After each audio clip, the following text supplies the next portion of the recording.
Alright, hello, Sergeant. How are ya? What's happening?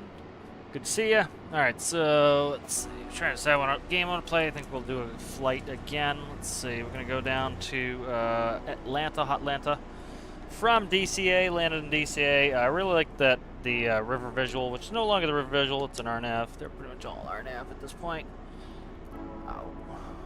Let's go ahead and get started. We're going to run cold and dark airplane, so I want to get used to this. Let's go ahead. I got to shut off my track IR. Sorry with the flicky. There we go.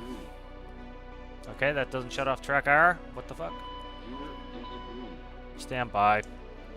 Some reason, my joystick, you know what it is? It's on the wrong side. That's why. Alright, I'll fix it later. Alright, so let's go ahead and get started here. I'm going to tune down the music a little bit. Alright, let's go ahead, and I want cold and dark airplane. Oh, we might not go. Let's go. Yeah, let's do a turnaround. So turnaround is we just landed. We're gonna head to Atlanta. Plane's not completely shut down. Let's see what's on. I gotta look and see what's on. Might be more work to do that. Let's actually, you know what? Let's do this. Let's go cold and dark. That way I get better practice. So we want to open this up. Alright, down for the jetway. Baggage is in place. We'll put the... Move the chocks. I've got the brake on. Open that, open that. Alright, and let's go ahead, see if I can get the jet bridge connected. I don't know if the jet bridge will work. I got a call for it, so screw it. We'll do staircase. Yep, so we'll just do staircase here. So the difference here is if you look, the railings are up, and then you can go ahead and set the railings down. For example, at my airline, we had the air stairs removed. Well, you could order the plane with air stairs or with just a door, and so like these, you put the railings down, you can connect the jet bridge. But yeah, we'll do it when I get the radio up. All right, so let's do originating checks. So I gotta get the originating checks up. Come on, get where I want ya. There we go. Quick reference guide. All right, let's start at the beginning here. Yeah, it's good practice just to go through the whole checks here. All right, prior to start, we check the circuit breakers. All circuit breakers are closed. Nose wheel steering is going to be in the off position. It's in the off position. Hydraulic pumps, verify. The hydraulic pumps are in the off position. Landing gear lever is down. Verified down right there. Flight spoilers 0, flap slats 0 and 0. Radar is going to be off, so we'll check it. Here we go. Radar is off. All right, ADG manual release is stowed. Emergency flap switch is in the normal position. Battery master switch is coming on. All right, battery master switch is on. All right, APU AC electrics as required. So let's go ahead and start the APU. So first thing we want to do is when I press this, you'll notice it says APU in byte. APU SOV open. APU door is open. This symbology comes up. The byte goes out. That's a self-check it does. We also want to do a fire test before we do this. So we would make sure we get a green message at the top. If you see, we get master caution warning. We had left engine fire. We also had right engine fire, and we also get this APU fire right there. All right, so fire test is complete. Now we can start. So we're going to go and press APU on. As you can see, APU is coming up.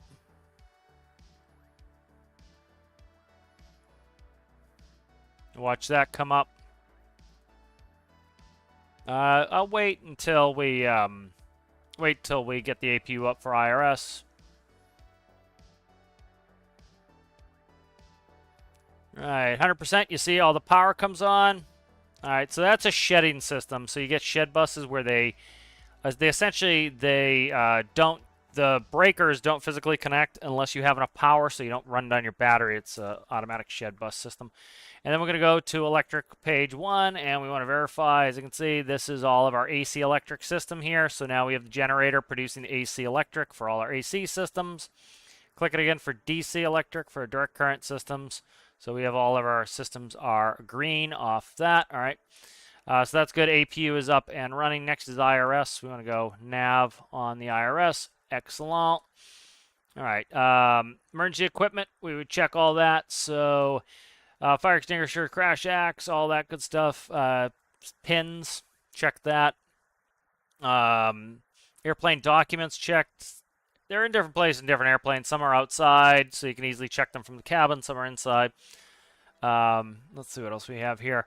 Hydraulic pump 3A, as required. We're going to go ahead and turn it on. That's the electric-driven hydraulic pump, so we'll go to the hydraulic system here. Hydraulic system right there. As you can see, 3A is on, pumping 3,000 PSI. FMS initialization. Let's go ahead and do that. Pause in it for position in it. Why are we not on page 1? What's going on there? Oh, no, that's right. Okay. KDCA.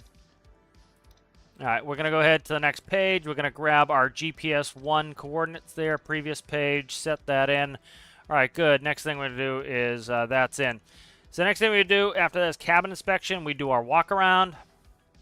All right, then we want to do our originating check. All right. So internal and external pre-flights complete, pedal, seat, and harness adjusted, crew oxygen mask. We check the quantity. We would also test. We'd also, one thing I don't do is we would switch over to mask and we'd make sure that the microphone in the mask works because in the event of emergency, you're going to be wearing the mask. So you test that out. You should be able, you would turn it on first and then you would press this noise and air is going to go into the mask and you'll hear it on the microphone. So that's why you do that, but I don't bother in the sim here.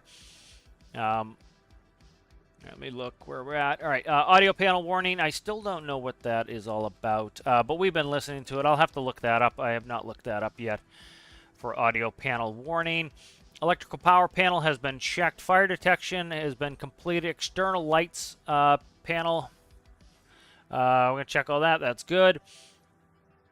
We don't need anything on at this point on that. Fire detection test complete. External light fuel panel is checked. So fuel panel is up here. Let's go ahead and we'll put the 2 on there for the fuel panel. Bleed air panel check. So over here we're going to turn on the AC and recirculating fan. That comes on. APU panel is all set. We're available.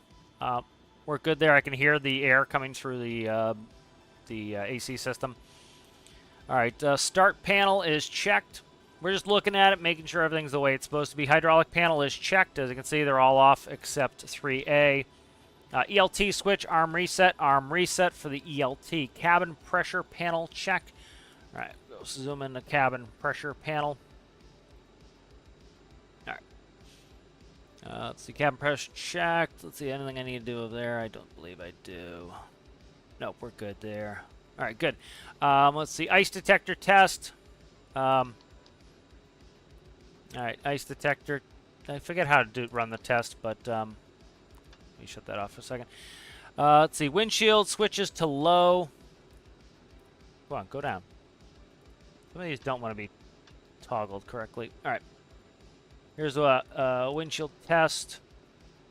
Let's see, emergency light switch arm. Emergency light goes to arm. Standby compass is checked. Stall test complete. We got to do that. So we get this. We get the pusher and the shaker. Stall test is complete. Nose wheel steering switch verified off again right there. Let's see. Clocks are set. EFS control panel check. Instrument panels are checked. ICAS and standby instrument check. Anti-skid test, I'm not going to worry about. Overheat, not going to worry about. Thrust lever quadrant is checked. Avionics check. Trims, we'll actually, let's do the trims. We'll do that on the, right now. We'll get going on this. All right, let's see. Let's go ahead and we want to go to flight plan. Start working on this. KDCA. All right, we're going to KATL, Atlanta, Hotlantas. Go there. 27 right is going to be, no, never mind. We're at origin runway. 19, we're taking off out of 19 here. All right, so then we want to go to init. Yes, you would. Cruise altitude is going to be 350. Okay, we got to put in flight level. Oh, come on. This clear button's in the way.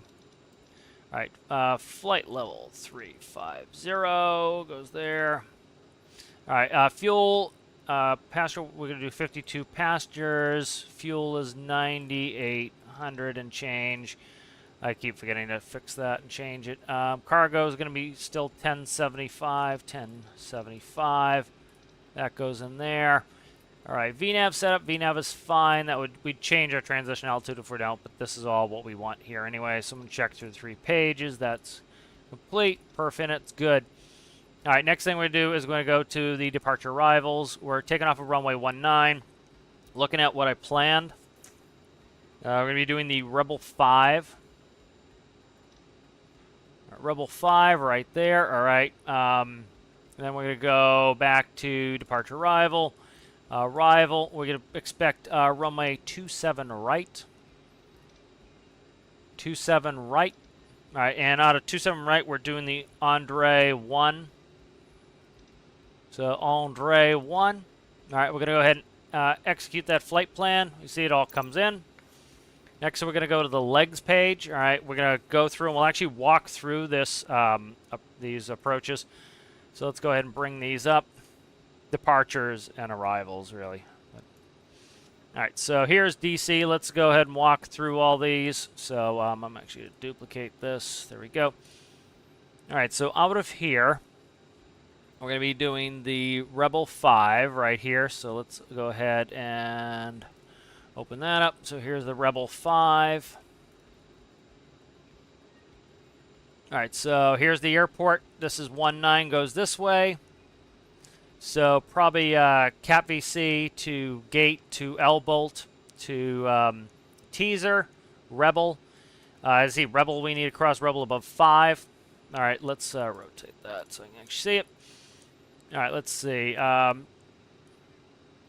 Runways 1519 standard with minimums climb to 500 per nautical mile to 515. You see, so that's going to be it. So Cap V gate, L bolt, teaser. Let's go ahead and check that against the flight plan here. Cap V, gate, L bolt. Teaser, Rebel. Then we're going on to the next one there. So that works. All right, so that's good. Next thing, let's go to ATL. All right, ATL, arrivals. All right, and we're doing the Andre 1, which is right here. Andre 1. All right, and let's see what we're doing on Andre 1 here. So I got to figure out which one of these we're coming in on.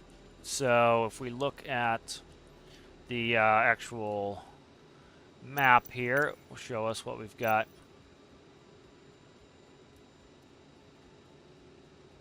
So I got to look for just south of Andre, or it would be north probably of Andre.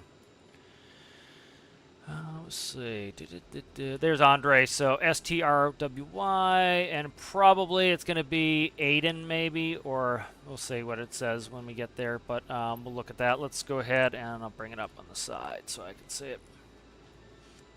All right, Hillary. Hillary is going to be our rival. So if we look at this, we're coming off of Hillary. So it'd be Hillary, Aiden, Pup G, and then the rest of the way in. All right, so we're not going to brief that too much. We'll brief it when we get on the ground, but we need to put in the points from there to Hillary. So well, let's go to departure arrival really quickly. I just want to check something, make sure I get that in there. All right, Andre 1, that's all good. Okay, good. Go back to legs. All right, now we need to go between, so from Rebel to Andre. So we're going to go ahead and we'll open this back up. So here's Rebel right there.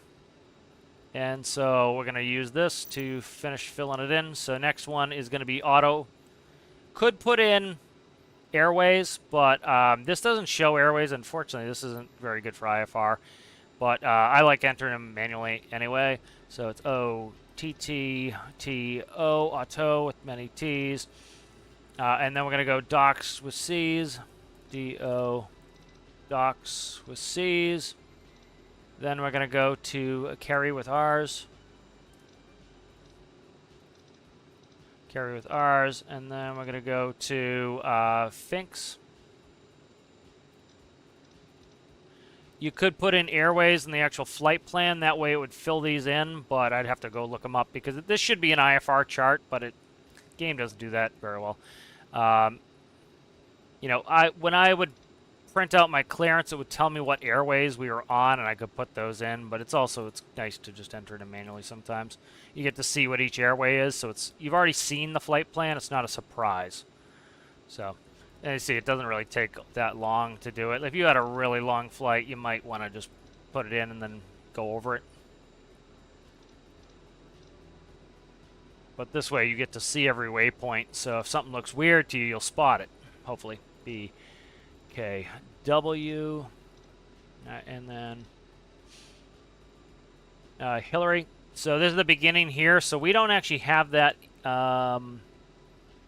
It didn't tell us to put that part in, but we'll put it in now. So HLRRY, Hillary. All right, and then we're going to Adine, ADEI, Adine. To PupDG.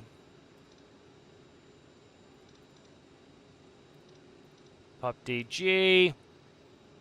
A lady.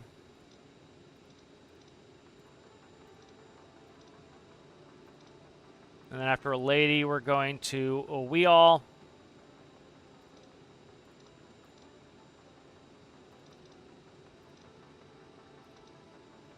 No with W's.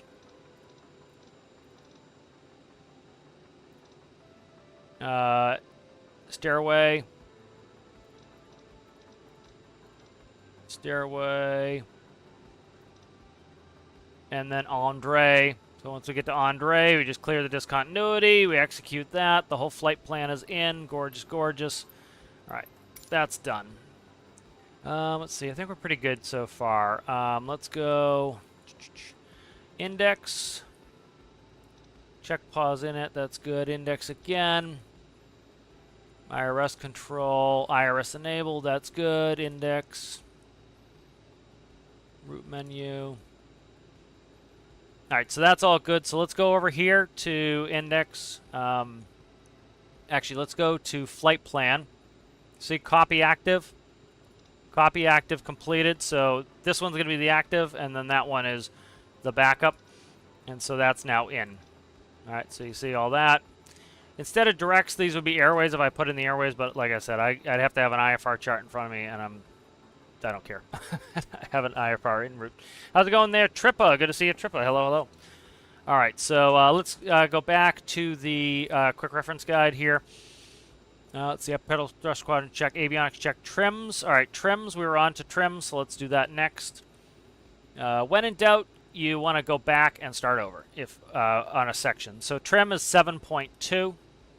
All right, so we're going to go down to flight controls here. So I always struggle find flight controls on here. Where the hell is it? Right there, flight controls. All right, we're looking. It is at 7.9. Let me get my joysticks in the way here.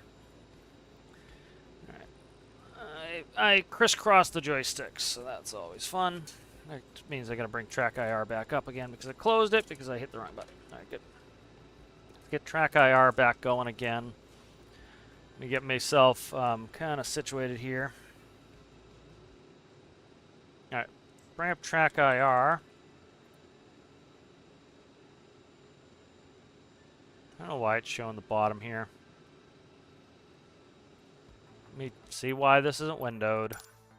Love when games do this. They decide, nah, you want me windowed? Bah, screw that. Let's see.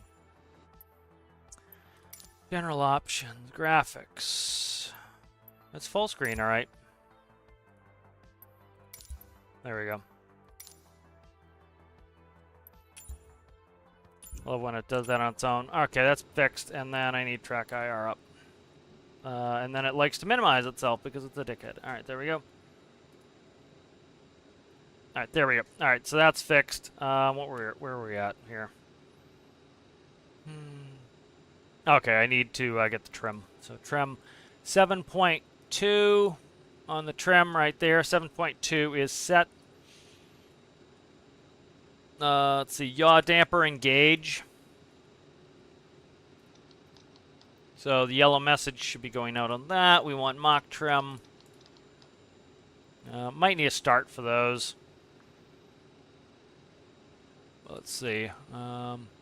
You'll see if that comes in. I'll do it. Oh no, what is it? Yeah, that's right. Okay, let's go ahead and grab ATIS too. We're about there anyway. Washington Airport information, uniform 2100 Zulu. But how's it going there, Tripper and Sergeant? Visibility 10. Sky condition 5,000 feet scattered. Temperature 27. Dew point 10. Altimeter 29.908. 9 or 8. Visual runway 19 in use.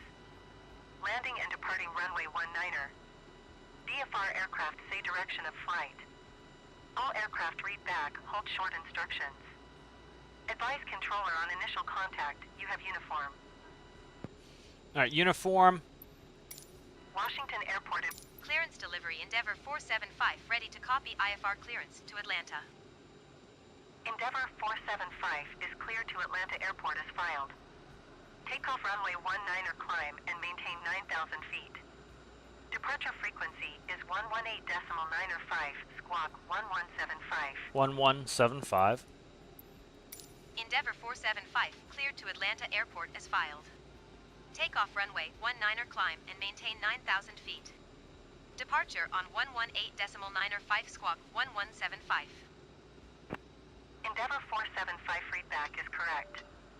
Contact ground on 121.7 when ready to taxi. Good day.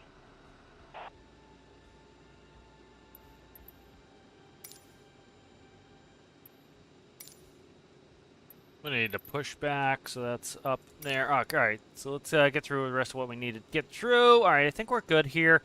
Let's do, before start check, passenger signs are on landing elevation. I forget, where am I putting landing elevation? I can't remember where I'm putting landing elevation on this plane. I'll check it out later, it's fine. It's not a big deal, it's just, it will depressurize regardless, so it's not a huge deal. Altimeters are set. FMS IRS is set. Radios nav set for departure. Takeoff briefing is complete. All right, good. Clear to start check. AP electrics on. Papers are on board. Takeoff data set. Doors, we'll close them now. Let's get the doors closed. So we want to go to the doors page. All right, you see we have all these doors open. They're yellows and reds. We got to go over here and fix them. So chocks have been removed. We're gonna go ahead and close this door. We're gonna close the galley door. Forward doors are getting closed. Aft cargo is getting closed. We're going to check. They should all be green. Doors page is complete. Beacon's coming on. Beacon is on. Fuel pumps are on. That's when I was supposed to turn them on. We'll check the fuel page for fuel quantity. As you can see, fuel quantity looks good.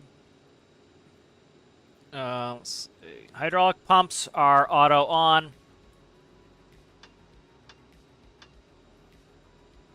Alright. Parking brake as required, and then engine start. So here we go. Let's push.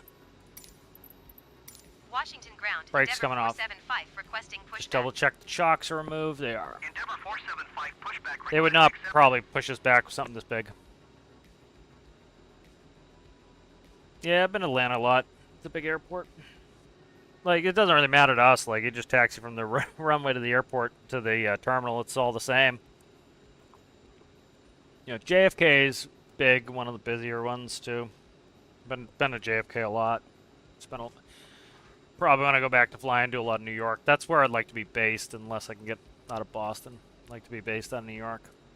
New York's second choice. Boston's always first choice. All right, so we want to go back to the status page. All right, we're pushing.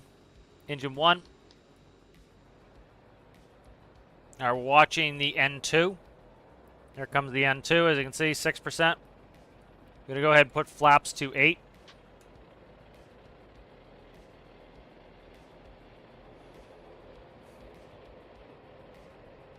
And at 20, we're going to go ahead and push this up. All right, and I'm going to go ahead and I don't know how far back in the alley I want to push. That's it right there.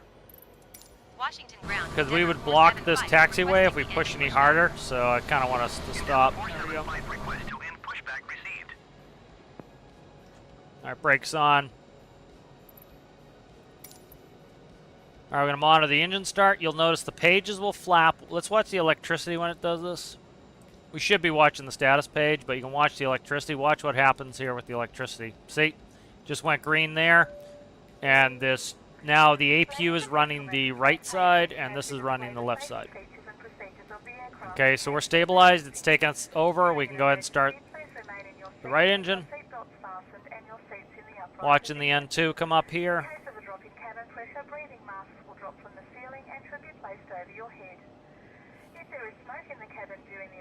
All right, 12%.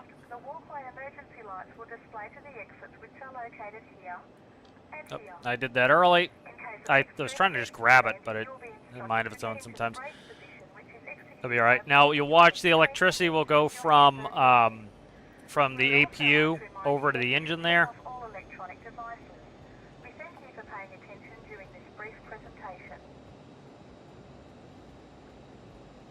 No need for ground proximity out of here.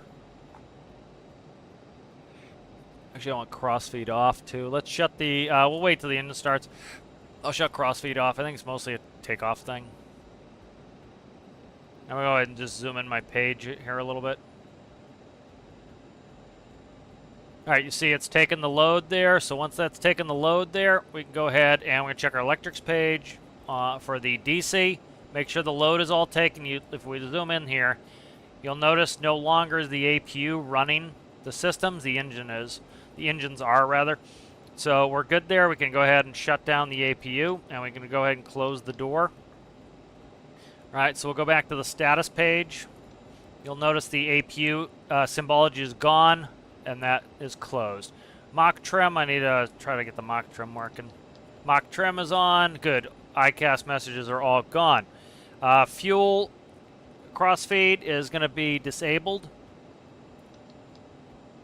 All right, that goes into manual mode so that we're only so we're not pulling from one side and causing an imbalance for takeoff. All right, Gen 1 and 2 are, let's go ahead. We need to do the prior takeoff. We'll just do that really quick. Gen 1 and 2 are auto. As you can see, auto. Bleeding packs, auto on. Those are all good. Packs are on. Anti-ice is going to be off. Probes are going to come on. So probe, right. Nope, did I just, I can't see for shit. I got to zoom in. What's that? No, that's right. That's probes. I grabbed the right ones. Electrics are checked. We already checked that. Rudder is checked. Nose wheel steering is coming to armed. Again, they're clear, so we can power up the nose wheel. Let's see. Flaps are 8 and indicating 8. So what we'll do is you zoom in here. So that's set to 8. If we zoom in here, you can see that they're indicated to 8. Right there, flaps 8. So you would say flaps indicating 8. Flight controls, we'll go ahead and check that. So we want to go to flight controls. Flight controls page here. Pitch, roll. Yep. Stand by. Somehow, that just kicked up my fucking engine. What is going on here? How did that happen? Okay, I've got both. Okay, both sides will run my engines for some reason. I don't know why that's happening. All right, trims are green and set to 2. Thrust reversers are coming armed. Clickety, clickety. Flight instruments check. FMS is auto-tune. Brake temperature is checked. We should be able to see that on the status page. You see brake temps are good. Before takeoff, lights and strobes, fuel flow, cross flow is manual and off. Ignition, anti-ice going to be off. Flight attendant will be advised. Transponder TCAS will come on. Radar will stay off. We don't need it. Crew alert is clear. As you can see, we're already cleared on crew alert system there. All right, so we're going to taxi. I'll go ahead and turn on track IR here a second. Washington ground, Endeavour 475 with uniform ready to taxi IFR. Track IR is coming on. Endeavour 475 taxi to and hold short of Fuck runway me, why is this 19er not via working? taxiway Kilo 2 Juliet cross runway 15 Juliet. Stand by. Contact tower on 119.1 when ready. I gotta read this back here. Taxiing hold short runway 19er via taxiway Kilo 2 Juliet cross God damn it, runway why is the 15 track Juliet, IR not coming Endeavour on now? 475. Fuck me in the ear. What? God damn it, what was that? I forget what that was. That was probably just autopilot disconnect. I can see why track IR is not working. Oh, this is obnoxious. That's working there, so let me see what's up. It's the fucking game doing it again. Do this shit all day. Let's see. I think it's this left-hand one. Miscellaneous camera is what it is. Head tracking. Toggle head tracking. Joystick button 4. Yep. Validate.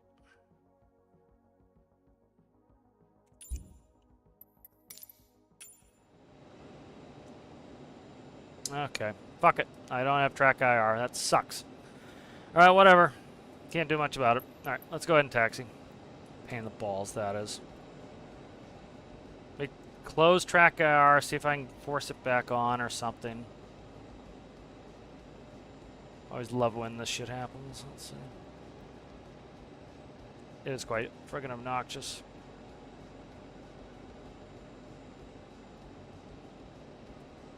Alright, try it one more time.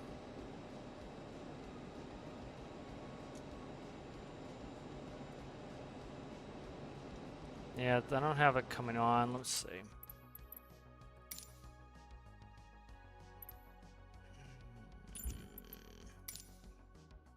Pain in the ass this is.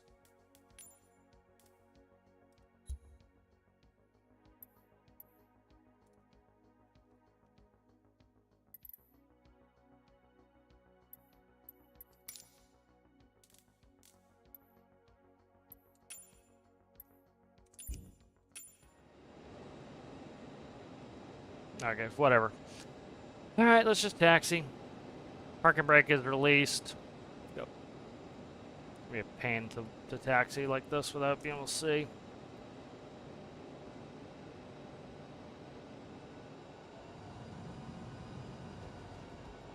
Yep, can't look right. This sucks, man.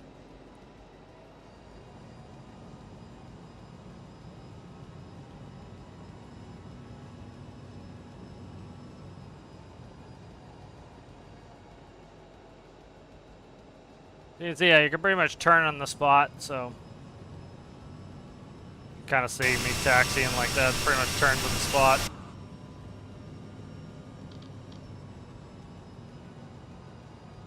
All right, I forget what. Let's see. Let's say. Why? Okay, cross 1-5.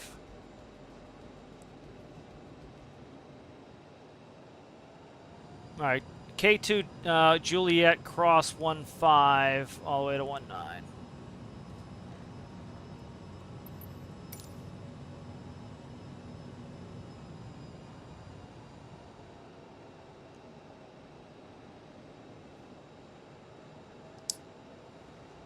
Come on, give me track IR, give me track IR, give me track IR. I can tell the track IR doesn't have the green on because it's turned off. One of them shows that it's reading me, but the other one's showing that's done. All right, we're cleared across 1-5. I can't look around.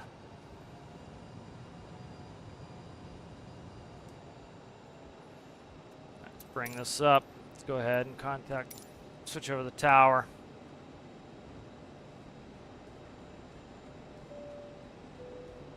Ladies and gentlemen, the captain has advised that we are now cleared for takeoff.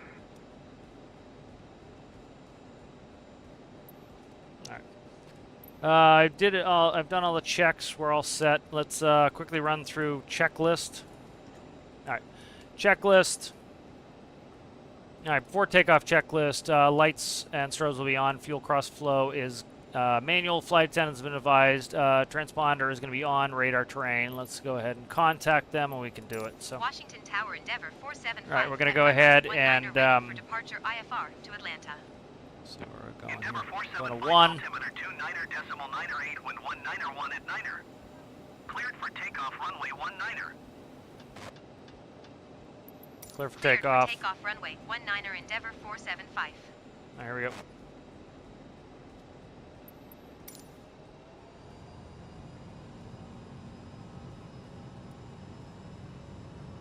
Love that dirty water, yeah. I think they're doing work. I wonder if that scaffolding on the Washington Monument's like squared out. Sucks without track IR. Alright, so it looks like I'm cutting way wide, but, you know, our wheels are pretty... Well, I did cut too wide in that one, but our wheels are behind us. Alright, so we're going to set... so first thing... Fuck me. Track IR sucks without it. Alright. I got to set us to takeoff, and I got to look back up with my mouse. It's a pain in the ass. Alright. I'm going to put it in the Toga detent. So there's climb, Toga. So it puts that message up in front of me on the PFD, so I don't have to look down. Airspeed's alive. 80 knots. B1, was that? What the fuck? Did I not? Did my V speeds not go in? I thought I put them in. I didn't put them in. So we'll rotate there. Positive rate. Fuck, this is gonna suck without track IR. Going up. All right. All right. I want to do. Let's go ahead. Speed, nav. I gotta spin the speed up some, and I gotta put up AP. Contact Potomac departure on 118.905. Good day. See ya. Going to 118.905 Endeavor 475.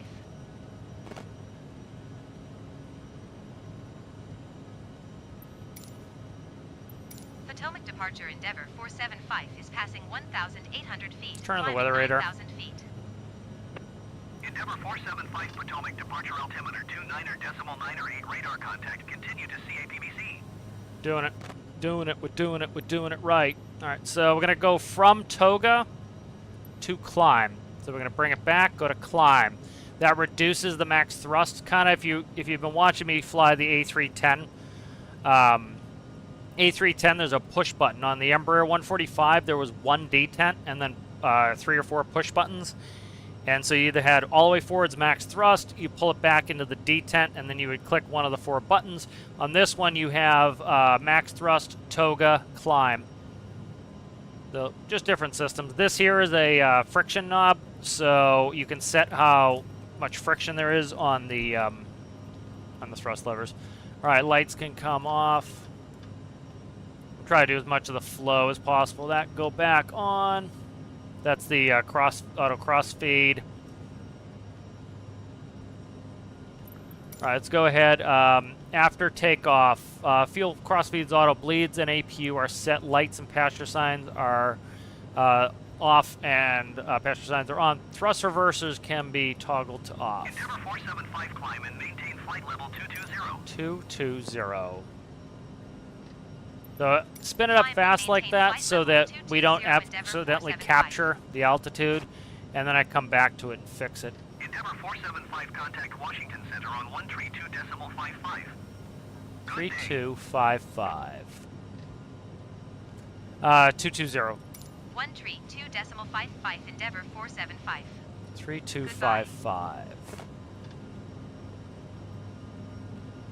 So you see how fast, this one's much better than the 310. See how much faster I can spin these in on this one? Washington Center Endeavor 475 is at God damn it. 9,300 feet, climbing Not in flight nav level mode. 220. Why is it not cycling? 475 Washington Center altimeter 29.908 radar contact. Continue to gate. Why did that not cycle over? It didn't cycle over.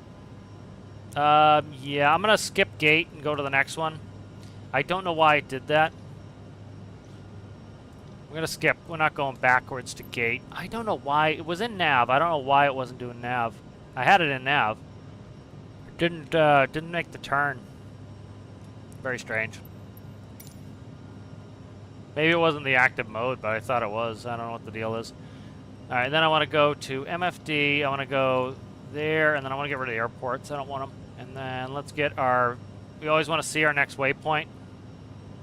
I'm doing the wrong one. There we go. L-bolt right there. So yeah, we wouldn't want to go back to gate. Like, if ATC needed us to extend for some reason, they would then skip that waypoint. You don't go, like, hook a hairpin turn back. They just move you to the next waypoint until you go direct gate.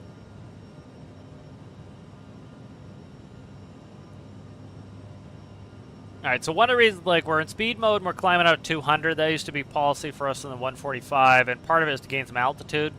And then once we get through 10,000, we would let the flight attendant know with the seatbelt sign. That lets the flight attendant know we're through 10,000, and the flight attendant would start, you know, doing galley work and drink service and stuff like that. They call it sterile cockpit below 10,000. Below 10,000, you don't want to talk about bullshit. You want to be just focused on the flight. It's too busy. Now that we're above 10,000 feet, like, you can see it's kind of chill. Here she goes to our message. We are now serving sandwiches. Cross bleeds, auto bleeds, and APU are set. Thrust reversers are off. CAS is checked. I already checked it. Again, a message would pop up. You notice we have no messages. This is going to be seatbelt sign and smoking. So red are warnings. Yellows are cautions. Greens should be on, and then you have these are just like messages that don't really matter, like seatbelt signs aren't very important. We're through the clouds. I'm going to shut the radar off. Don't need the radar on. It's not looking at anything, so why look at it? So when you spin in a new altitude, like say they say climb to flight level 220, the pilot flying is going to spin that in 220 unless they're flying by hand. Then the pilot not flying does it. And then the two you call it out. So the person that spins it out will go 220, showing that we have put in the correct altitude. Then the pilot, the pilot not flying in this case, will then verify, point to it, 220. And it's a way, you know, they say most of these things, like the SOPs and the laws are written in blood, and it's true. And so, like, you know, if you put in the wrong altitude, like say you're supposed to be putting in 2,000 feet and you accidentally put in 200 feet, you might crash into a mountain. So by two pilots verifying it, it's one of the reasons why there's two of you there. 2065, see ya. 2065. Endeavor 475. Goodbye. 2065. So there's some tricks to remember the numbers. Washington Center, Endeavor 475. Like you can spin in the 20 fast, and you only have to remember the 65. Stuff like that. Endeavor 475 Washington Center radar contact. Continue to tether. All right, see we're through 18,000 feet. So we're going to go ahead and we'll set the barometer standard, and then standard. So we're at 2992. All right, so we can go to descent checklist. This is our next checklist.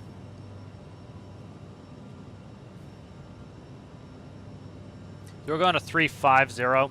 So we should get a climb here pretty soon. Endeavor 475 climb and maintain flight level 300. Climb and maintain flight level 300, Endeavor 475. 300. So that's habit. As soon as they tell you to go up, spin it, because, like, you know, if you don't know if it's going to capture yet, like if we're climbing really fast, it's going to try to capture it. Now that we're over here, I'm just climbing us up, but generally speaking, what you're going to do is drop your nose by increasing the speed. So once you get through 10,000, you probably spooled it up. So I'm going to spin it to, say, depends on what climb out we want. Let's say we want a 250 knot climb out, so we put that in. Now at this point, seeing we're pretty high, you notice it's a very minimal climb. I don't really want to do that. You do that when you hit 10. What you want to do is go to vertical speed, and then click it up to, like, say, 1,000 feet per minute. And so you're switching from speed mode to vertical speed mode, like that. And you see we're at 1,000, about, you know, it's around there. It's capturing 1,000 feet per minute. So 1,200 feet per minute. It's going to, because what it's going to do is if it's in speed mode, it's going to drop us to level pitch so that we can speed up, and then it's going to climb, which ATC doesn't want you doing. They want you to continue your climb. So you switch to vertical speed mode, and then it will just accelerate itself. You have no auto throttles on this.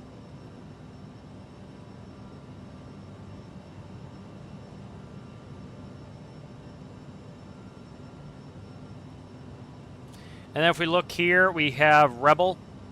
We got to be above 5,000. Of course we are. You know, we're at 29,000. 220. All right, and then every time we make a turn, we'll put the heading bug. Again, I talked about this last time. That way, if I switch to heading mode, we still stay on course pretty much. So like I could switch over to heading, and then I could switch right back to nav, and it doesn't try to turn us.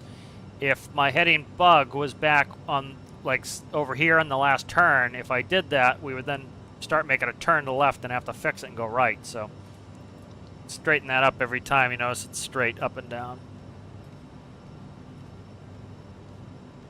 All right, so let's go ahead and brief the arrival into Hotlanta. Already started to look at the Andre 1, but we'll go ahead and we'll switch into, we don't need anything from DC anymore. So I'll grab all the stuff for Atlanta. ILS 27, oh, shit. I think it's left or right. I think it's left. Pretty sure it's left. So one way you can check is you come into arrival departure, Atlanta, let's see, arrival, and then I put in ILS 27 right. That's already in there. You could also go here to the end, runway 27 right. So that's in there to show us where, in case you forget. So 27 right, so we'll get ILS 27 right. Oh, I forgot again. Is it right or left? I can't remember. It does happen that you forget. 27 right. Okay, 27 right. 27 right.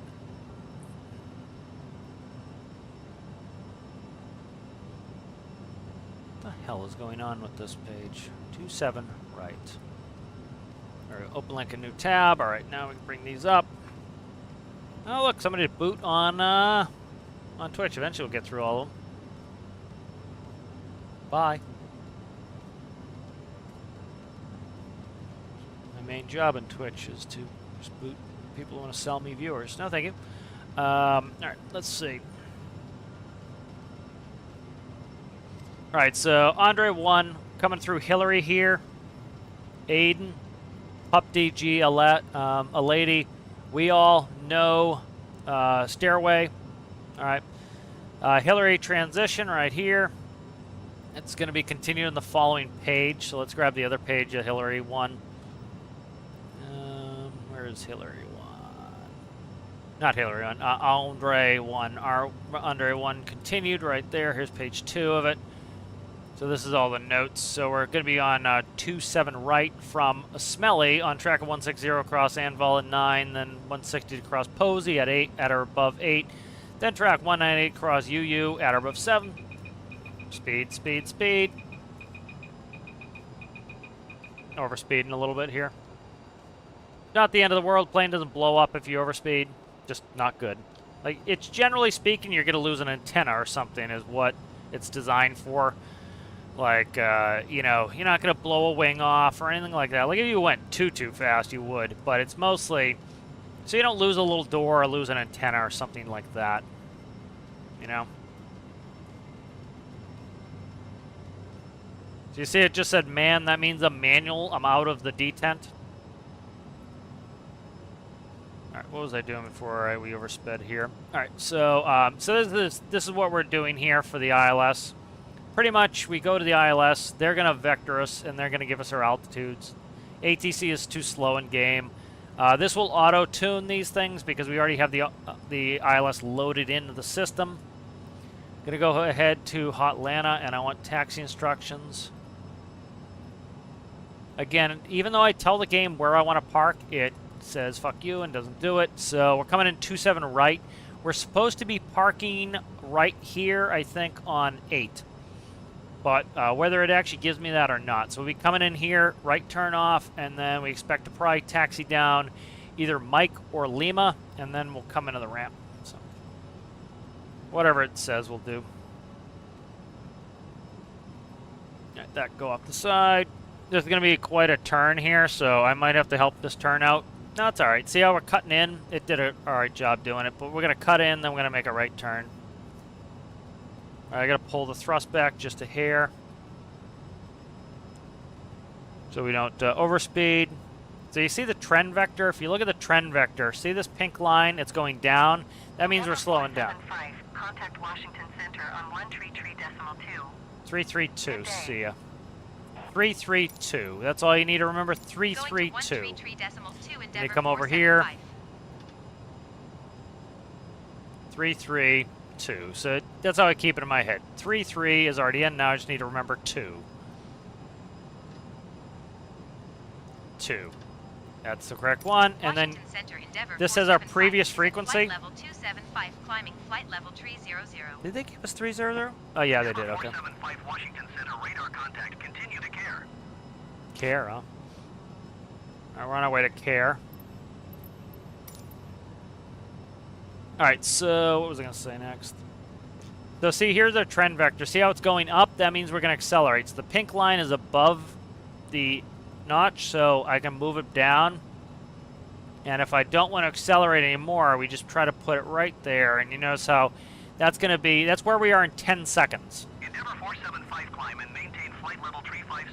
350. Spin, spin, spin. Acknowledge 350, and then we finish filling it off. 350.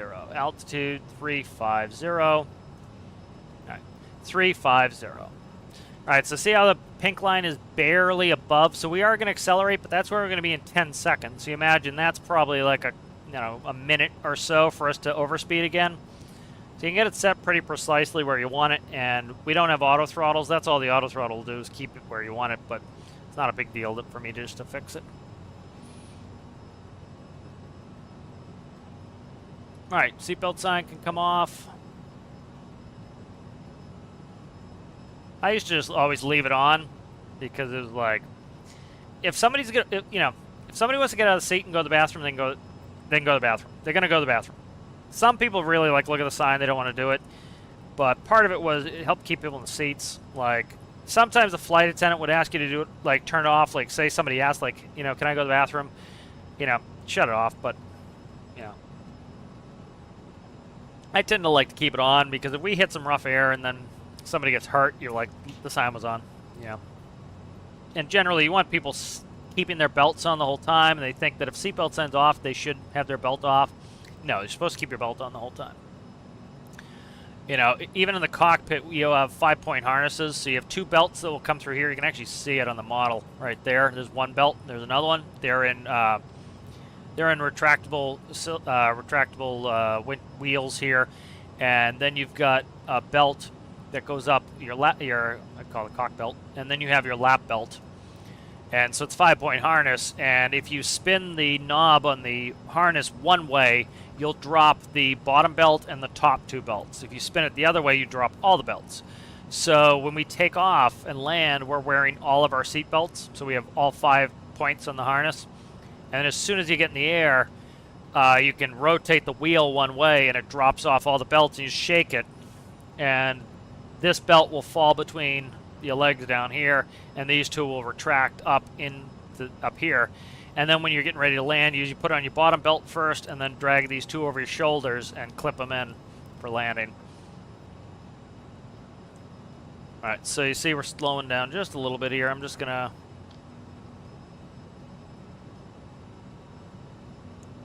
click it up a little bit, and you see the trend vector, just very slow acceleration there, just so we're not losing speed.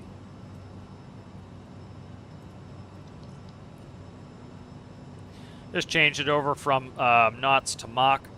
Some planes will auto change it, some don't. Endeavor 475 contact Washington Center on 121.675. 21.675. So I put in 21, and then now I just need to remember 675. 121 So decimals. 21.675.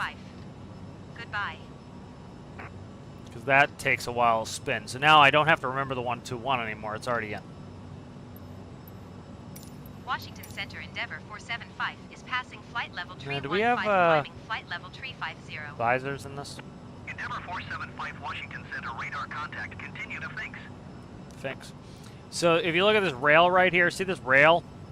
There will usually be, you'll stow it back here. There is a sun visor, and it connects to this rail, and it has a little nut to keep it tight where you leave it. And so it's essentially just a piece of tinted plastic, and you can slide it on this rail and put it wherever it is. Like this, people underestimate how bad the sun is up at altitude because, like, the atmosphere. 475 contact Washington Center on 133.65. 3365. So there's 33. 6.5. Spin 6.5. 133 decimal 65 Endeavor 475. Goodbye.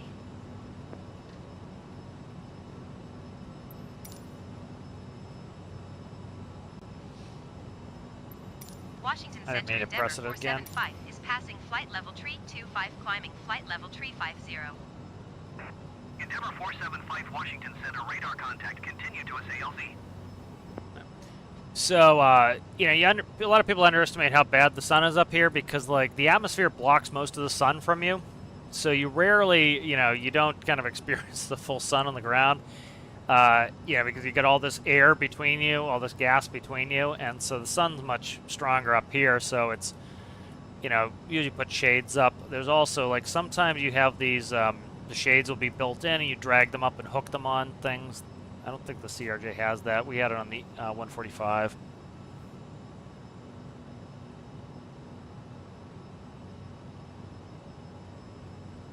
All right, we're still climbing up 350.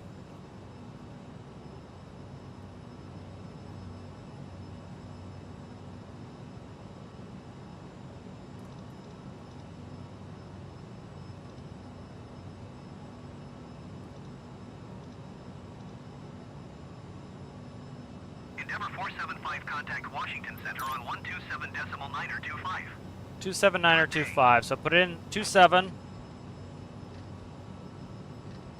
Call him. So 27's in there. 9er25. 9er25 Endeavor 475. Goodbye. 9er25. Just a little tricks to remember it. Washington Center Endeavor 475 is passing flight level tree 40 climbing flight level tree 50. Then up to heading bug. 340 for 350. Endeavor 475 contact Washington Center on 34.4. decimal 4. 3-4. So it'll be already 3-4 is already in, and then now I have 3-4-4, so it's easy. 134.4. Endeavor 475. 134 decimal for Endeavor 475.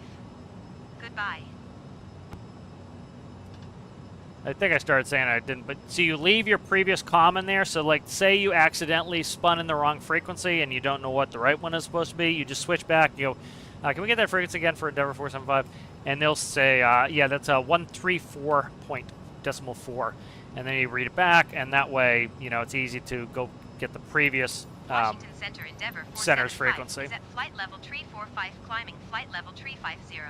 See if I can fix track IR. Endeavor 475 Washington Center radar contact. Continue to DLNN. That's not a mandatory readback, so I say nothing. Like, it seems like now, why not just say it? But the problem is IRL, you're busy, and so you don't want to be screwing with it too much.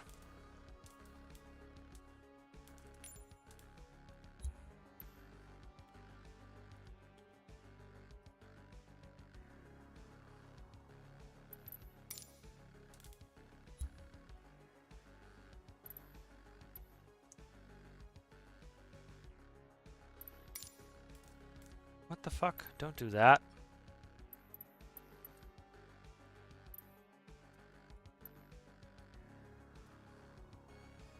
Don't do escape.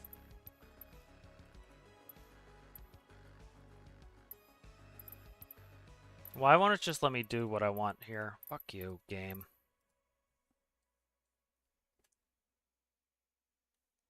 Give me a pan of balls, aren't you? Okay.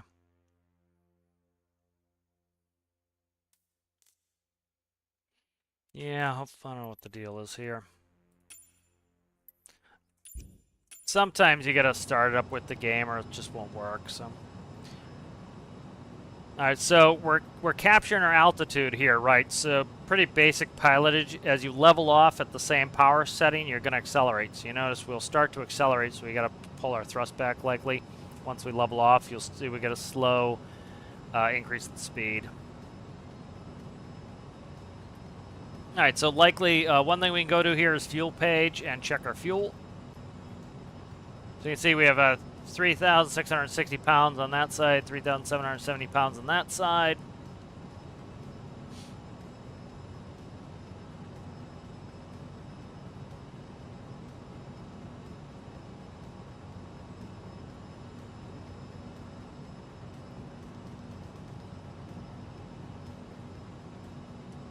Yeah, I'm not gonna be able to probably get track IR to turn on. Let me see if I can close it down again, see if I can force it to like come back.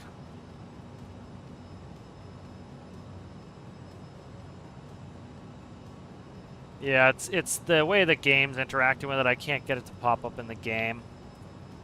I can't get the game to control it, so sometimes that happens where you have to launch track IR before the game, and I had it on and then I shut it off, so that's likely what's happening. Is the game's just like, nope, I'm not gonna play well with track IR. Whatever. Tis what it is. Alright, so we're going to the next waypoint. That's what that flash was. Alright, so let's look at this. See MCAP and then MAASN. So let's look at that. That's a discontinuity. We don't want any discontinuities in here. So let's go ahead and grab the wrong fucking thing. Come on, dude. That can go. I got too much shit open. I'm trying to find the right string here of websites. Alright, so I gotta just find where Mason is. Alright, I'll just look on the flight plan, I think. So let's look at that. So MCAP to Mason. So let's find that. Because we don't want a discontinuity in here.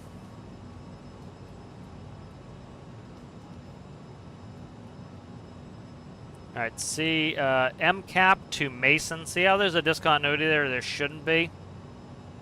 So what we're going to do is we're just going to clear the discontinuity. So it is MCAP, then it is Mason. We're going to click Mason, put in the scratch pad, put in the discontinuity, execute it, and now that discontinuity is gone. So it's always good to keep going through your flight plan, checking it out, because if you get something pop up like that, you can easily just go back and fix it before you get there, because like, oh shit, like I just went and checked, is that where I'm supposed to be going? If we have to make the turn in 2 seconds, you got to go to heading mode, you got to quickly look at it, you got to check it out. Where we do it now, there's no rush, so it's always good to stay. You want to stay ahead of the airplane. Now, even though we're in cruise here, we're in climb mode, right? That's the highest thrust setting I want in cruise here, and so you notice we're not really accelerating. So we're pretty much at our max speed anyway. As we lighten up and burn fuel, we might start to accelerate a little bit. So I really don't have to worry, even though we don't have auto throttles, I really don't have to worry about dicking around with pulling the thrust back to not overspeed. If we went up even higher, I'd probably be going slower. Well, I'd be going faster across the ground, but slower total. Let's look at our wind. So we have a headwind, 14 knots, pretty minimal. Ground speed here, 466. I really don't care about true airspeed at all. True airspeed means nothing to me, really. The two speeds I care about is indicated airspeed right here. What's the airplane feel? And ground speed. How fast are we actually eating up miles going across the ground? This is what I care about. I don't care about true airspeed at all. True airspeed, I'm taking 480, I'm subtracting 14, and guess what I'm coming up with? 466. So that's how I'm getting that. So I really don't care about true airspeed at all. I care about ground speed. That's what I care about. You know, a lot of people talk about, oh, true airspeed, true airspeed. I do not care about true airspeed at all. I only care about ground speed and indicator airspeed. Indicator airspeed is, am I going to break an antenna off my airplane? Ground speed is, how do I calculate miles and how quickly I'm getting there? So, like looking, we are currently 8 miles and 46 miles there. You know, to our next, I'm going to actually, we'll zoom it out, I'll do the quick math here. Go the wrong way, there we go. All right, so we have RACA and then BKW.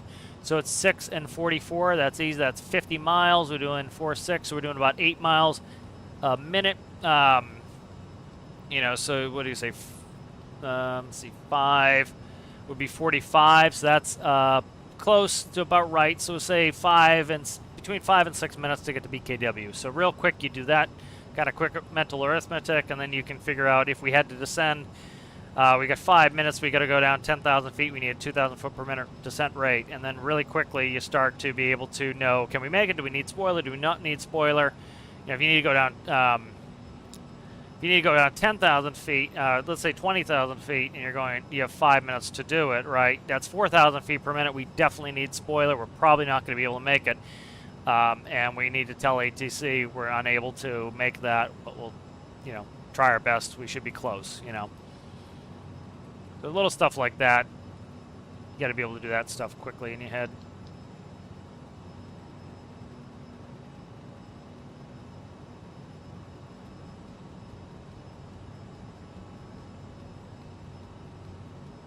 Let's see what our arrival into the airport's going to look like.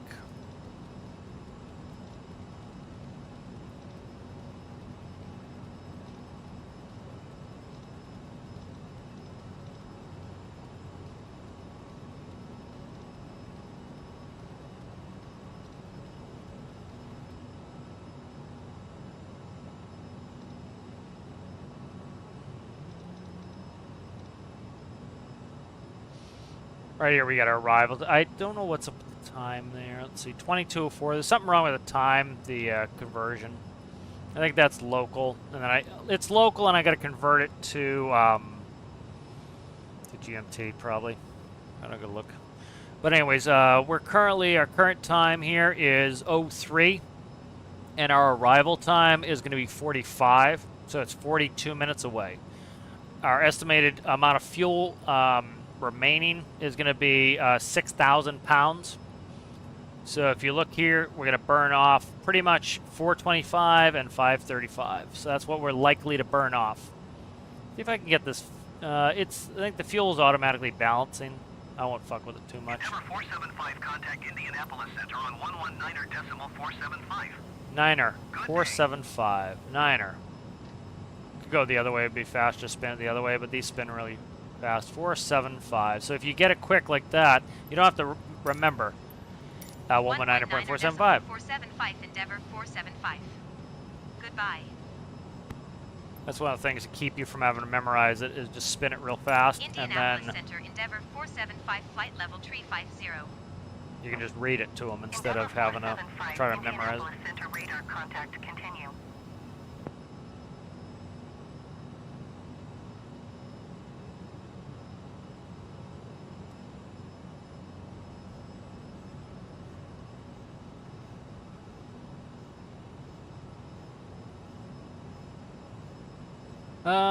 Let me check the altitudes on Atlanta. I'm trying to see where I need to put it in for pressurization here. Let's try going to checking out the field elevation here. Okay, this is where it is here. So landing elevation, I got set to 0 feet. I want to change that. Let me try to remember how to change that. Let me see. Trying to remember how to set the field elevation. That's reading. Okay, right here, I think cabin right there. So it's tough to see both. So I got to like 977 feet. So you see, I spun that and this moved here. That's setting our landing elevation. Couldn't think of how to do it when I was doing it earlier, and I remembered. We can do it now. There's no problem doing it now. So all this is going to do is, I want to get this around 977, so 1,000's fine. Doesn't have to be super oh, shit. Nope. Did I screw that up? What did I just do? No, that was right. Okay. I got to try to get my...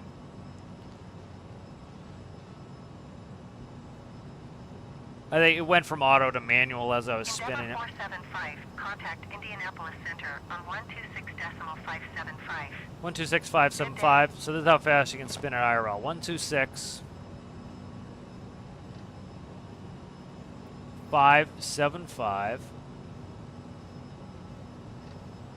All right, now it's in. I don't have to remember it. Now I called. 126.575, Endeavor 475. Goodbye.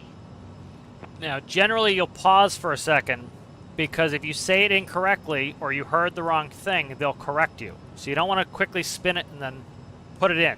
If they say nothing, you know you read it back correctly. Then you click, and then you check in. If you don't hear anything when you check in, you try again, and then you go back to the frequency and verify the frequency.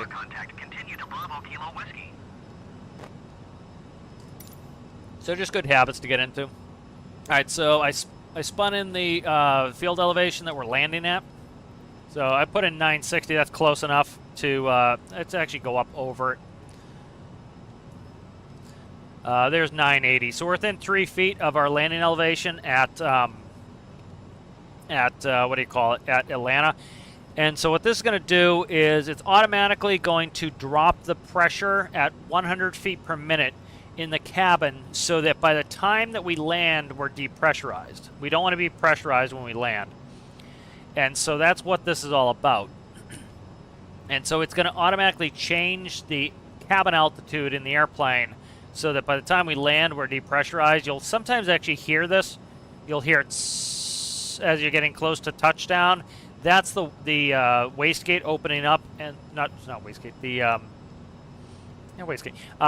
That's opening up the valve that lets the air equalize with outside, and so that will depressurize you before you touch down. And so if you touch down, let's say we didn't set that, we touch down. As soon as our wheels touch the ground and we get weight on wheel sensor, it will depressurize the airplane on the ground. But you're trying to depressurize before you touch down. You can see that our cabin altitude is 6,643, so it feels like we're at 6,000 feet in the cabin because we're at 8.3 psi in the cabin. Normally you're at 14.69 psi. And the rate of change, the delta P, you see it's continually changing the pressure to maintain it. And the reason why you see it comes up and it makes a change is what's happening is the engines are, we can actually look at the diagram here. What the engines are doing is you have bleed air coming off. It's going through this valve. That's a valve symbology. It then comes through here. It goes to here and it's stopped by the valve. So the high pressure hot air can come up here into pack 1. That's PAC stands for pneumatic air conditioning kit or air cycle kit. It's the same thing. And then it comes up, and so in this unit, it's likely going to cool it off because it's way too hot. And then it's coming out at 21 degrees Celsius, and then it goes into the cockpit. So one of the air conditioners is just for the cockpit. The other air conditioner coming off engine 2 here is just for the cabin. So the pilots get their own, and one of the reasons for this is, one, you don't want to, if your pilots pass out, you're all in trouble.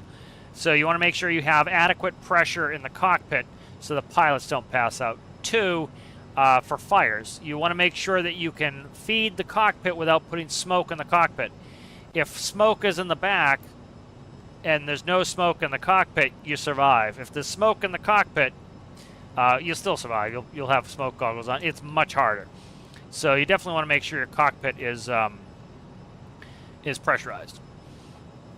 All right, so that's why one system generally will go just for the cabin, one goes to the cockpit. Again, most important to keep the pilots alive, because if they're not alive, nobody else is going to be. And so here's the other system here. So you can see, generally, I don't know about this airplane. I'm trying to look. I'm trying to see where the, so here is cold, hot cockpit, and here is cabin. All right, and then let me move over. I'll see what that says. Let's see. So conditioned air, right there. So you see this? This is the cabin temperature and the cockpit temperature. So let me get back in my seat here. Here, I gotta move us like this. Put us forward too much. I was at an angle when I did it. All right, so like say I want to change my temperature. Let's say it's too hot in the cockpit. We'll drop the temperature. Come down. 1, 2, 3. Okay, I've set that to 18C, and we're currently dropping down. The cabin is selected to be a 23, actual 23. Now, oftentimes when you put it in the center position, I don't know how it works on the CRJ, but oftentimes for ours in the ERJ, when we put it in the center position, the flight attendant could control the back cabin, and then we can also control like that. So this is so the flight attendant can call you every 2 seconds and be like, it's too hot, it's too cold, which they still usually do. You know, on the Embraer, we actually had more control over the cabin. We could change the temperature more. The flight attendant only had like I think 5-10 degrees variability up or down, and then we had more, so that sometimes flight time was, it's too cold back here, and so we'd put it in manual mode and crank the heat, and then she'd be like, okay, I'll take control again, and you put it back to middle.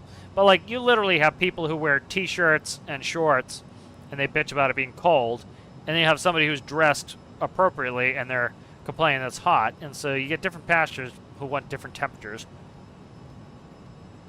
So they'll ask the flight attendant to change the temperature in the cabin, instead of just like taking off their sweatshirt or putting on a sweatshirt.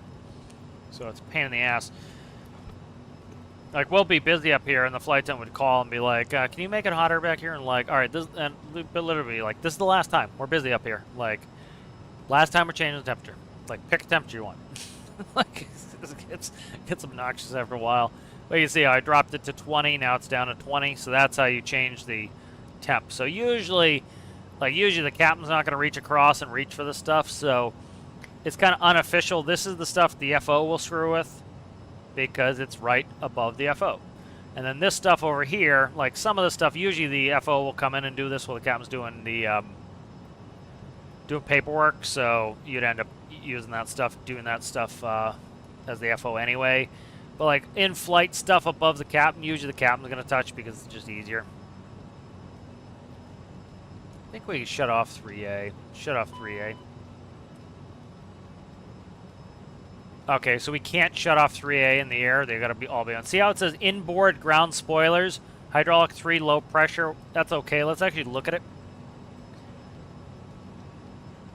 So, see, inboard ground spoilers, landing gear, nose wheel steering. They're all yellow. That's not good. We need that.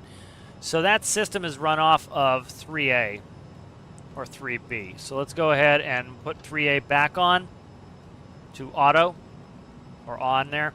Now see, it's back, and that system is fixed. So I wonder why 3B does not run that. It's interesting to me. So here's 3B. Let's put 3B to on. 3B is now on. Let's shut off 3A. And let's look at the system. So see, we didn't get the message now because we have something powering that system. So if we look here, this will tell us what the hydraulics are doing. So let me check, make sure we're checked in. We are. Rudder, elevator, left aileron, OB spoiler on, outboard flight spoilers, outboard ground spoilers, and left thrust reverser are run off of this left system here. All right. So this left system is run by that hydraulics. So if we lost this hydraulic system, we would then need to we would then lose those systems. We lose these systems if we lose this hydraulic system. We lose these if we lose that hydraulic system. And then if you look, this is the hydraulics coming off of the engine going to feed this. All right. And then this is an electric hydraulic boost pump. This is an electric hydraulic boost pump. This is an engine-driven boost pump. This, or is that? I'm not sure about the three systems, but 1A and 2A come off of the engines. And so I think that we could, if this engine hydraulic failed, I think the 2B would come on, which is the electric, and it would power the system. 1B would come on, power that system. So it's kind of cool. You go through all that during training, which I love this stuff. This is what interests me. How's it going there, Citrus? Hello, hello, sir. And that stuff interests me. And so, like, everything in aviation, you have, or not everything, but you generally have redundancies. So everything's got backups. So it's unlikely you'll lose all the system. And so you can see, if you look here, see how it goes rudder, rudder, rudder. This rudder is powered by 3 different hydraulic systems. So if hydraulic 1A, let's say we lose the left engine, 3B would still make sure we can control the rudder, and 2A would make it so we still can have the rudder. Let's say we lose engines 1A, we lose the number 1 engine, and we lose the number 2 engine. We have a dual engine failure. Guess what? This system here, we still have rudder, elevator, left aileron, inboard ground spoilers, landing gear, and nose wheel steering. 2785. 27. 127. 85. You can spin really fast. And then we call, so it's in there, 12785. 127.85 Endeavor 475. Goodbye. Flip it. Endeavor 475 is that level flight, is level 350. That's all you say. Atlanta Center Endeavor 475 flight level 350. Endeavor 475, Atlanta Center radar contact, continue. Alright, we're continuing. Alright, made a turn. Let's send up the heading bug. Alright, good. So, this is all about like having backup hydraulic systems here. So all of these systems will run automatically, and like you want to make sure you have the systems you need. So if we lost both engines, we still can control the airplane. So this system here would take over all the systems. So you have a bunch of redundancies for that reason, for safety.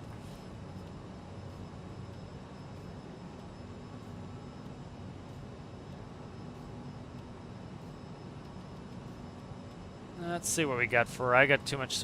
I had too much symbology on there. Let me look. So here's MFD data. We can bring this up, put the flight plan up there. That goes back. You see, I can change it. We got VNAV comp on there.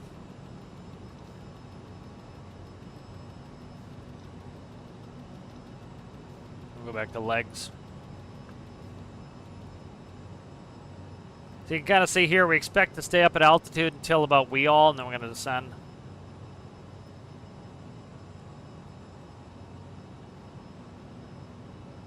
All right, so about 24 minutes we expect to be in there after Aiden.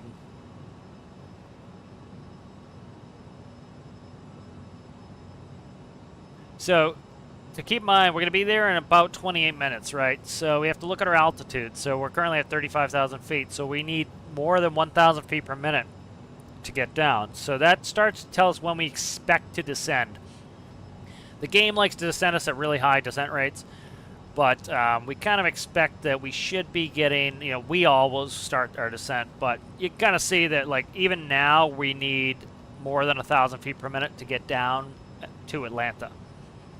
So keeping that in mind, that's helpful. You start to think about your descent rates. You think about, do I need to pull power back? Do I need to put spoiler in? How fast do I need to descend to be able to make all this work?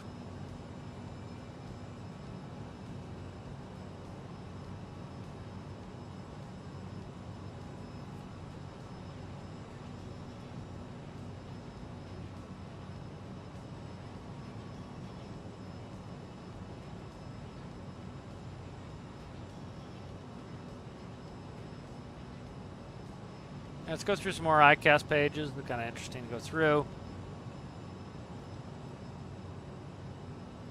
This is the same here as this one. That's the standard page you stay on here. We got trims, going to give us ICAST. I don't have the flight number in. Landing elevation, oxygen, how much oxygen we have. So this is where you change, see it, I think is on this page. Cabin temperature, cabin altitude, rate. ECS is the air conditioning system. Again, we went over that air conditioning system. You can see the coming bleeds off there, so that's also our bleed page. Electric AC system, electric DC system, fuel,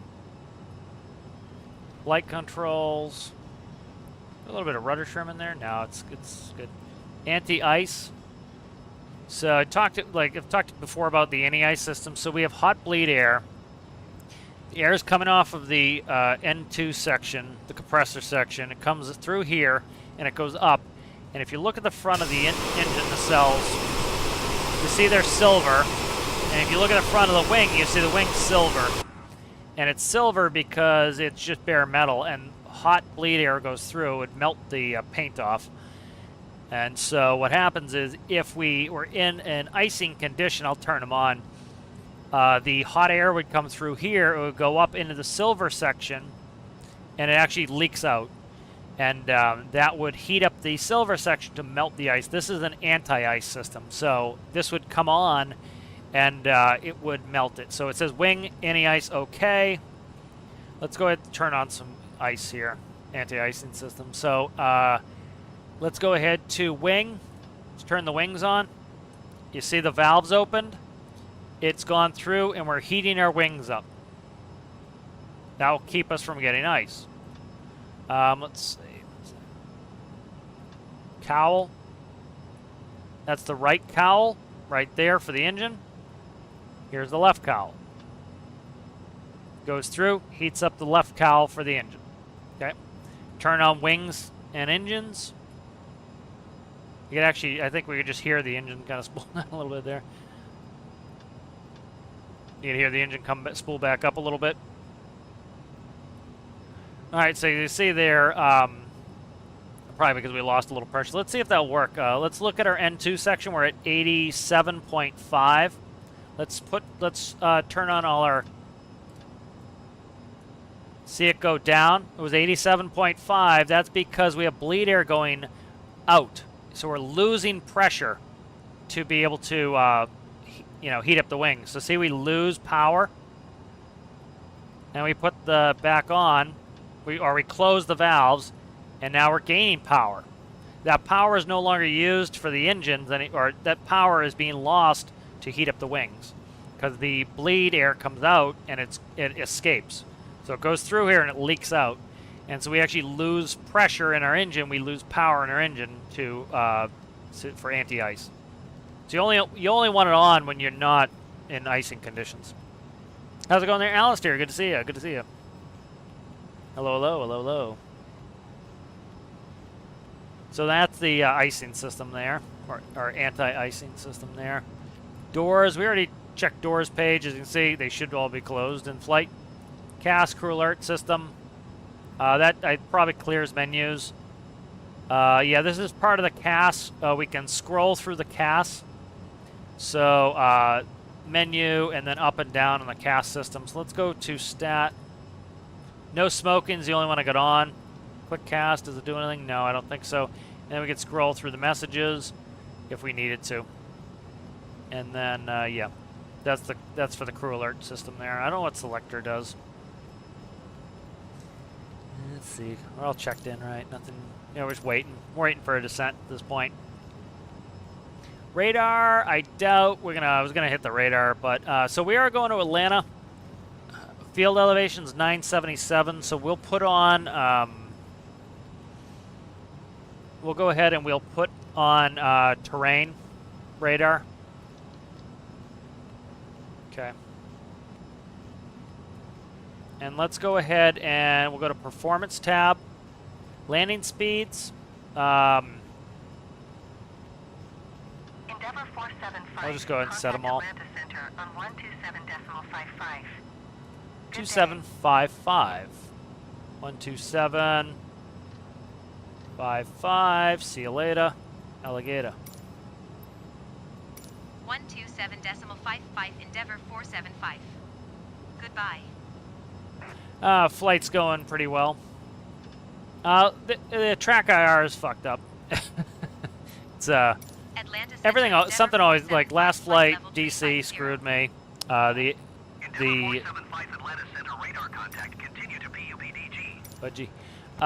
Last flight ATC. I think the game started having internet connection problems, and it freaked out, and so I had to fix it myself. But we have track IR problems this time, so something eventually causes problems with the game. It's cruise flight. Nothing bad happens really.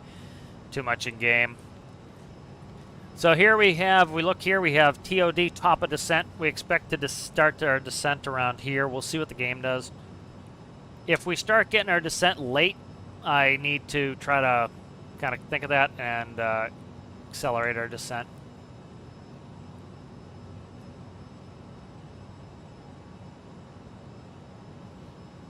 Back to checklists.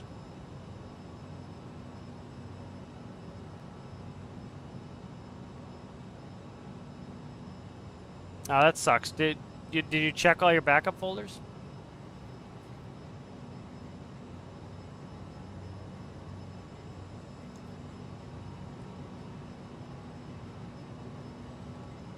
What build challenge is going on right now?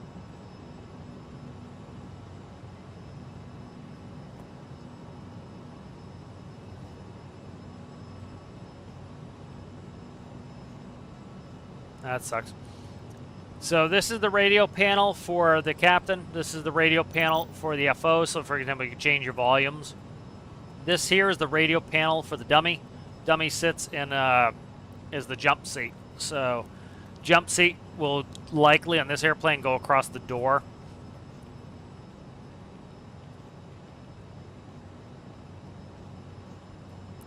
Oh, a test for the next one. Copy, copy. That sucks. Yeah, one habit I've been getting into a lot is, especially if I make a lot of changes, like you got to back up, and it's, you know, I know you know it, but it's like it's one of those things you got to just do lots of backups. It is sucky though.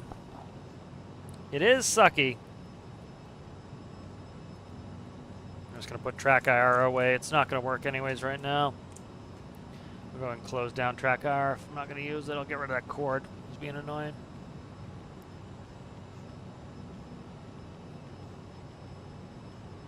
I've been sleeping better too, so frustration's been a little bit less, but that's one thing, is sleep's usually my mood modifier.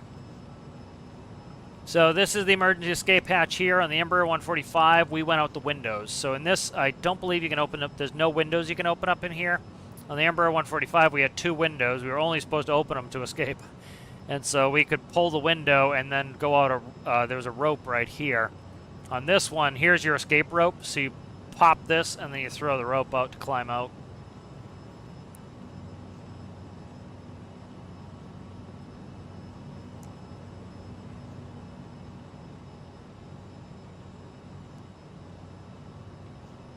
Yeah, that's when I get like when I get grouchy, is sleep. I would say I'm probably got some pretty good ADHD too, so if I'm not coffeeed up, my brain's moving a mile a minute and I can't focus. It tends to get frustrating.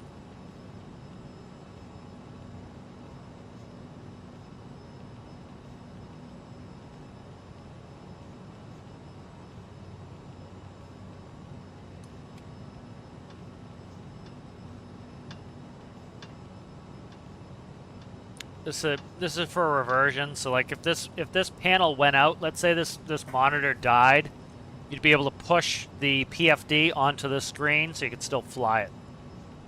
That's normal, and then you can go to ICAST. So for example, let's say that Endeavor 475, contact Atlanta Center on 134.8. 348. Good day.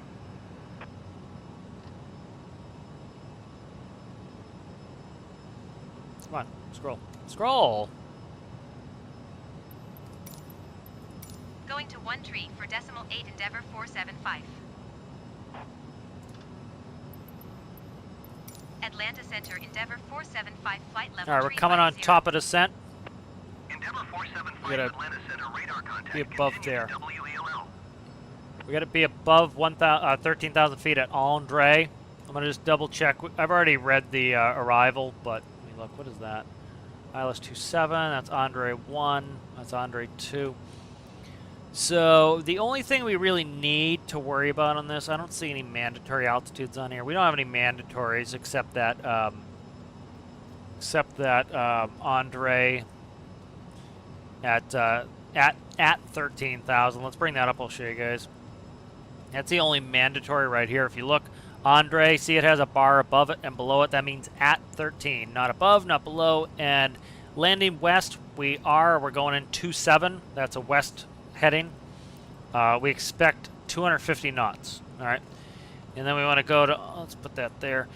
And then we're coming in on runway 27 right. This is all in there already. So here's our expected altitudes.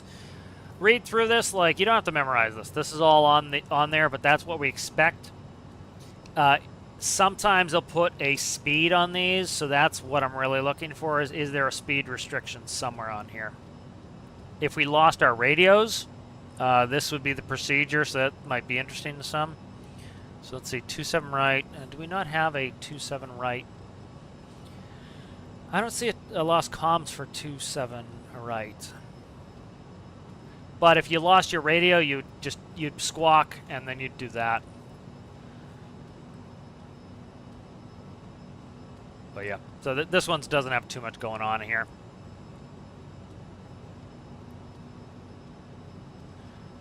So this will tell you what transition to select. 475, descend and maintain flight level 280. There it is, 280. So descend and maintain 280, 475. Descend and maintain flight level 280, Endeavour 475. All right, we're going to spin it. So I just spin it a little bit, usually to start with, and then I'm going to do vertical speed. I'm going to push down about, let's do 2,500 feet.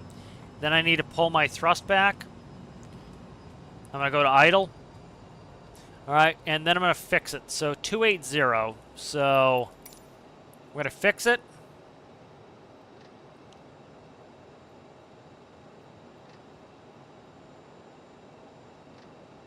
You don't spin it that much. 280. The other pilot will point to it. 280. All right, now I'm going to bring my thrust up a little bit. I don't want to slow down too much.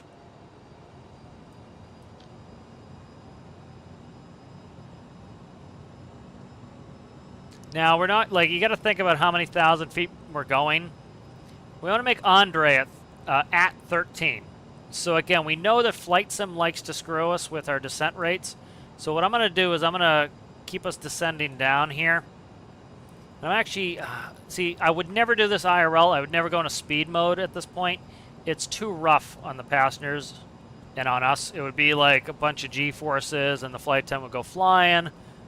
So we'll go ahead and put the seatbelt sign on, tell her to sit down. Usually if we put the seatbelt sign on like that, you know, flight attendant, like see how it's pitching the nose up? That much up and down is really uncomfortable. I'm doing it in the sim here because I don't have to feel it, but you would not be descending like this because it's up, down, up, down. It's uncomfortable. You go weightless. It's just not a fun time. So that's why you go vertical speed. You just keep consistent vertical speed.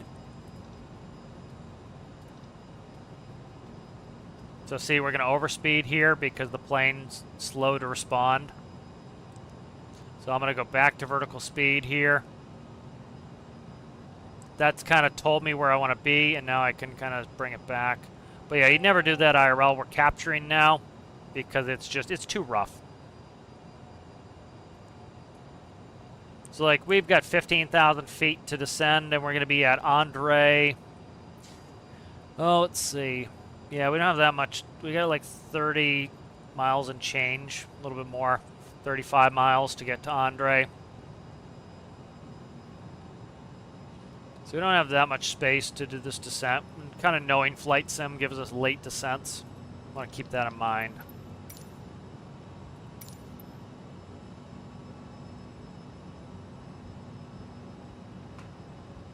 Endeavour 475, descend and maintain 16,000 feet. Yep, there's that late descent. 16,000. Descend and maintain 16,000 feet, Endeavour 475. Vertical speed, let's crank it down to 2,500, pull the thrust back. If you had auto throttles, you don't have to do the thrust yourself, but I don't. So 16,000, we'll finish that. 16,000. You don't call it out until it's spun correctly, because you don't want to accidentally put in 16,700 and it captures it. So.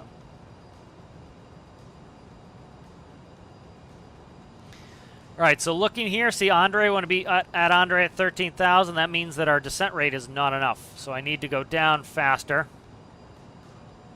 And I can actually look at the FO's panel here instead of having to look at mine. And now you can see we've got from STRY to Andre, that's 9 miles. We're currently going, let's say, 8 miles a minute. So we got about a minute to go down 3,000 feet. We can do that. So that's okay. We'll be all right to actually make Andre. So I want to go down just a touch more. Let's go down a little bit more. Let's go down a full 4,000 feet per minute. You would not be going down this fast, but we'll do it because I want to try to actually get a descent that's correct. So now that's buying me a little bit more time to make Andre because we're supposed to be at Andre at 13,000. We're also supposed to be there at 250 knots. So I got to pull the power back when we get around Andre and make. You want to be at 250 knots at Andre.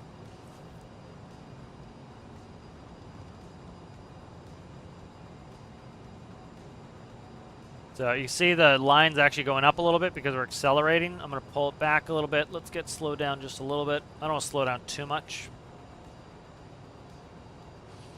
Looking around at clouds, as you can see, it doesn't concern, so I'm not even going to bother turning the radar on. Go ahead and we'll zoom in again.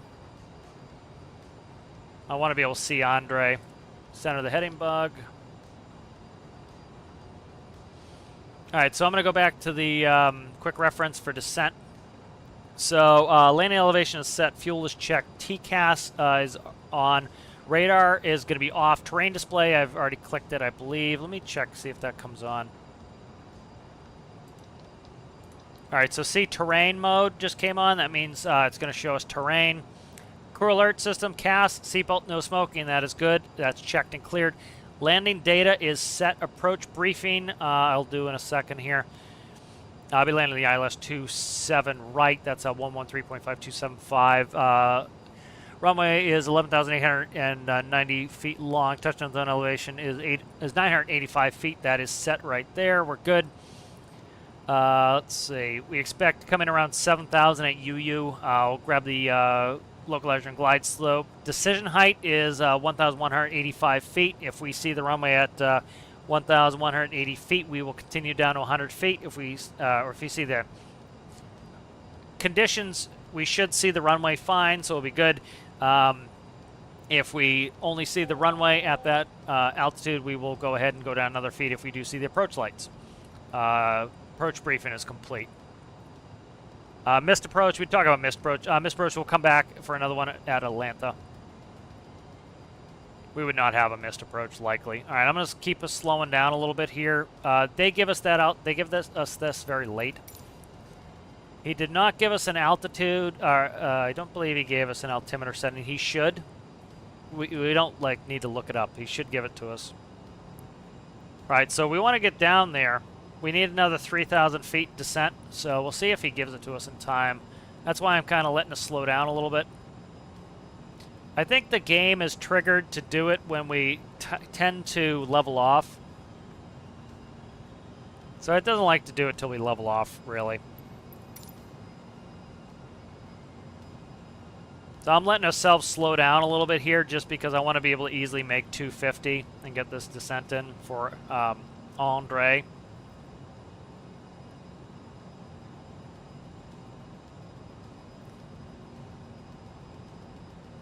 All right, we're level at 16,000. Again, we're supposed to be down at 13 for Andre. They are late, so...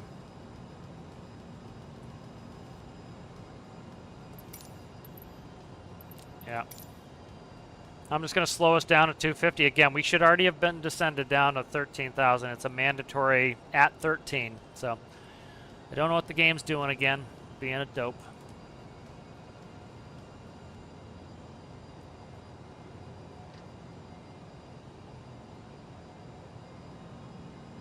And it says at 250, so we want to be at 250 here. Again, game's not giving me the descent. We're going to bust our altitude here in 2 seconds. Now, if this happened in real life, again, ATC, you follow ATC, but they wouldn't do it. They make sure they give it to you. It's expected. It's on the chart. You're supposed to have it. All right, approach briefing is complete. Let's go check the descent checklist here. Landing elevation set, fuel set, TCAS is going to be on, radar is off, CAS is checked, landing data set, approach briefing is complete. Move over to the next checklist. Yeah, I don't know why it doesn't give me this descent, but it's not giving it to me. And I need an altimeter setting too when he gets a chance. So, game's kind of having a fart at the moment with that. We look at our next altitude here. Here's Anvil at 7,000. Endeavor 475, descend and maintain 7,000 feet. Yeah, there's the late altitude. I'm going to call it. Descend and maintain 7,000 feet. Endeavor 475. Yep, so I don't know why the game does this. Game just got its head up his ass. As soon as, generally, if they're going to give you an altitude below 180, they will tell you the altimeter setting. That's generally speaking what's going to happen. So as you can see, I can't maintain 250, so we're going to pull a little spoiler. With the, I have the thrust all the way back. All right, whoop, I didn't spin it all the way down. That's my issue. I got to go all the way down 7,000 feet. That's why that's the train horn goes off, is to warn you you're 1,000 feet off your altitude. 7,000. And I got to go back in. It went into capture mode, so I got to go back and push that in. So it doesn't level us.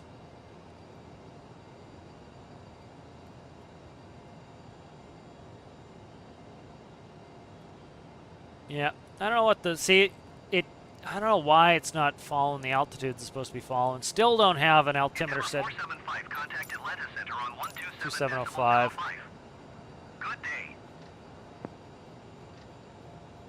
day. You have enough time, you can spin it usually fast enough. So spin it first, then talk. 127.05. Check my speed here. Pretty good. Goodbye.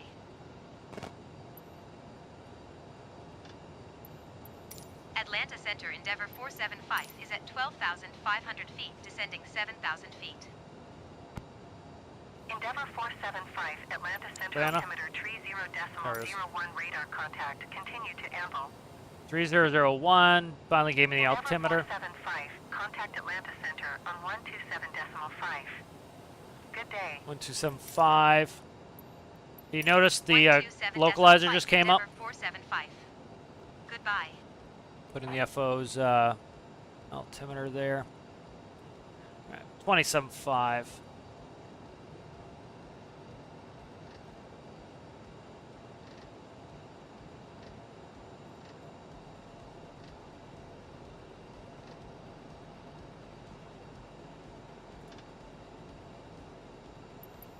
Atlanta Center Endeavour 475 is passing 10,100 The airport's over there. feet, descending 7,000 feet. Endeavour 475, Atlanta Center altimeter 30.01 radar contact. Continue to Posey. We're going to Posey. Pocket full of them. Endeavour 475, descend and maintain 8,000 feet. No. No. Descend and maintain. This is when the 8,000 game's feet. got its head up its ass. 475. It already cleared us to 7. Okay, this is where the game's got its head in its ass. Is, fuck, I don't want to level off here. It's going to make me do it. God damn it. The game is stupid like this. Game doesn't know what it's doing, which is unfortunate. I gotta try to get it to fucking level out here. Be an annoying game. This will kick it right into altitude capture. But again, it should have put us down at 13, and then it shouldn't have cleared us to 7. It should have cleared us to 9, 8, 7 if it wanted to. But it's late, and so it cleared us to 7. Then it goes back once this climb. It's all over the place. Does not know what it wants to do. I'm gonna speed us back up here. Let me make sure I set all these V speeds back in. Okay. We'll go back up to 250, but I'm kind of wanting to stay slow because it's fucking up my altitudes here. We're supposed to be at 7,000 at Posey. It's a mess. It really is. All right, we're on DH here, and let's see. So if you see, we have FMS 160 course Posey for the FMS.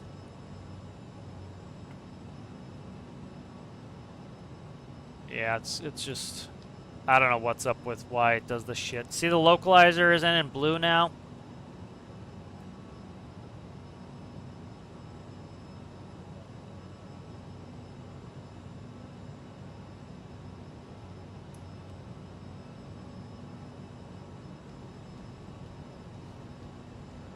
Yeah, I don't know why it does this shit where it can't figure out what fucking altitude it wants me to be at, but obnoxious. Because, like, see, it's going to make me late now. I'm supposed to be at 7. 475, you are 25 miles east. Descend and maintain 7,000 feet. Expect ILS runway 27 right approach via YOUYU transition. Clear to YOUYU. Alright. There, it's starting to give me what I need.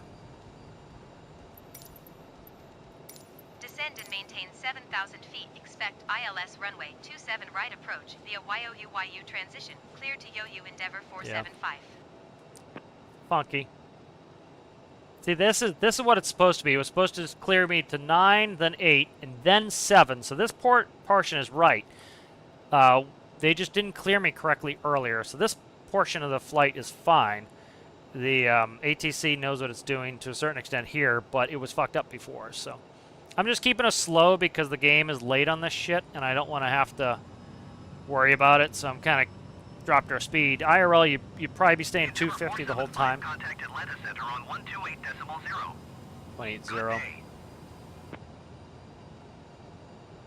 28.0. Gotta watch my Going speed to here. 128.0 Endeavor 475. See how busy it gets when you get close to the airport? So this is why there's two pilots. Atlanta Center Endeavor 475 7,000. This gets to be too much. Endeavor 475 Atlanta Center altimeter 29.908 radar contact. Continue to YOU. You. Endeavor 475 descend and maintain 6,000 feet. No. I'll do it, but that's not right. Descend and maintain 6,000 feet. Endeavor 475. Another funky ass descent for no reason.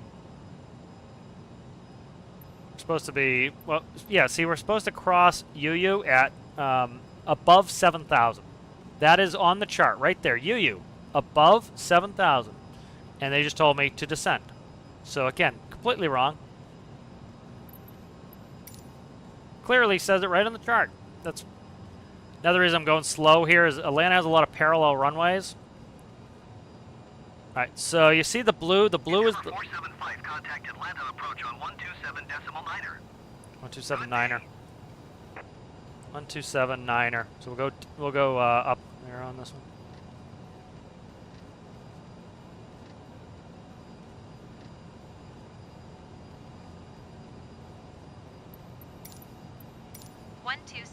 All right, I'm gonna prime the approach. Goodbye.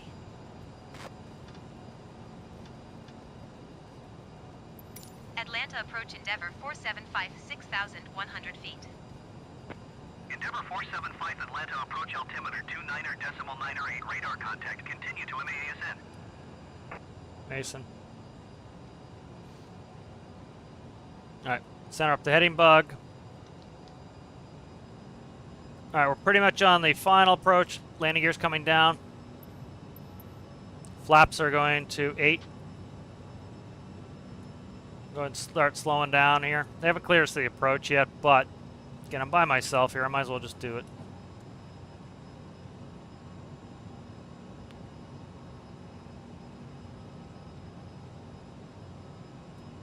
All right, they haven't cleared us the approach yet.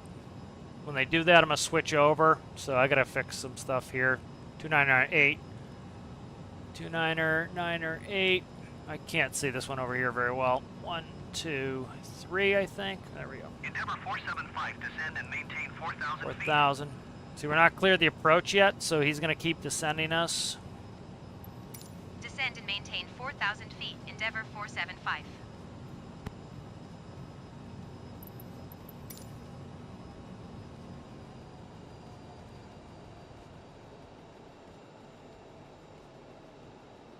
So when he clears us the approach, I'm going to flip over to nav source. You can already see it's already in there.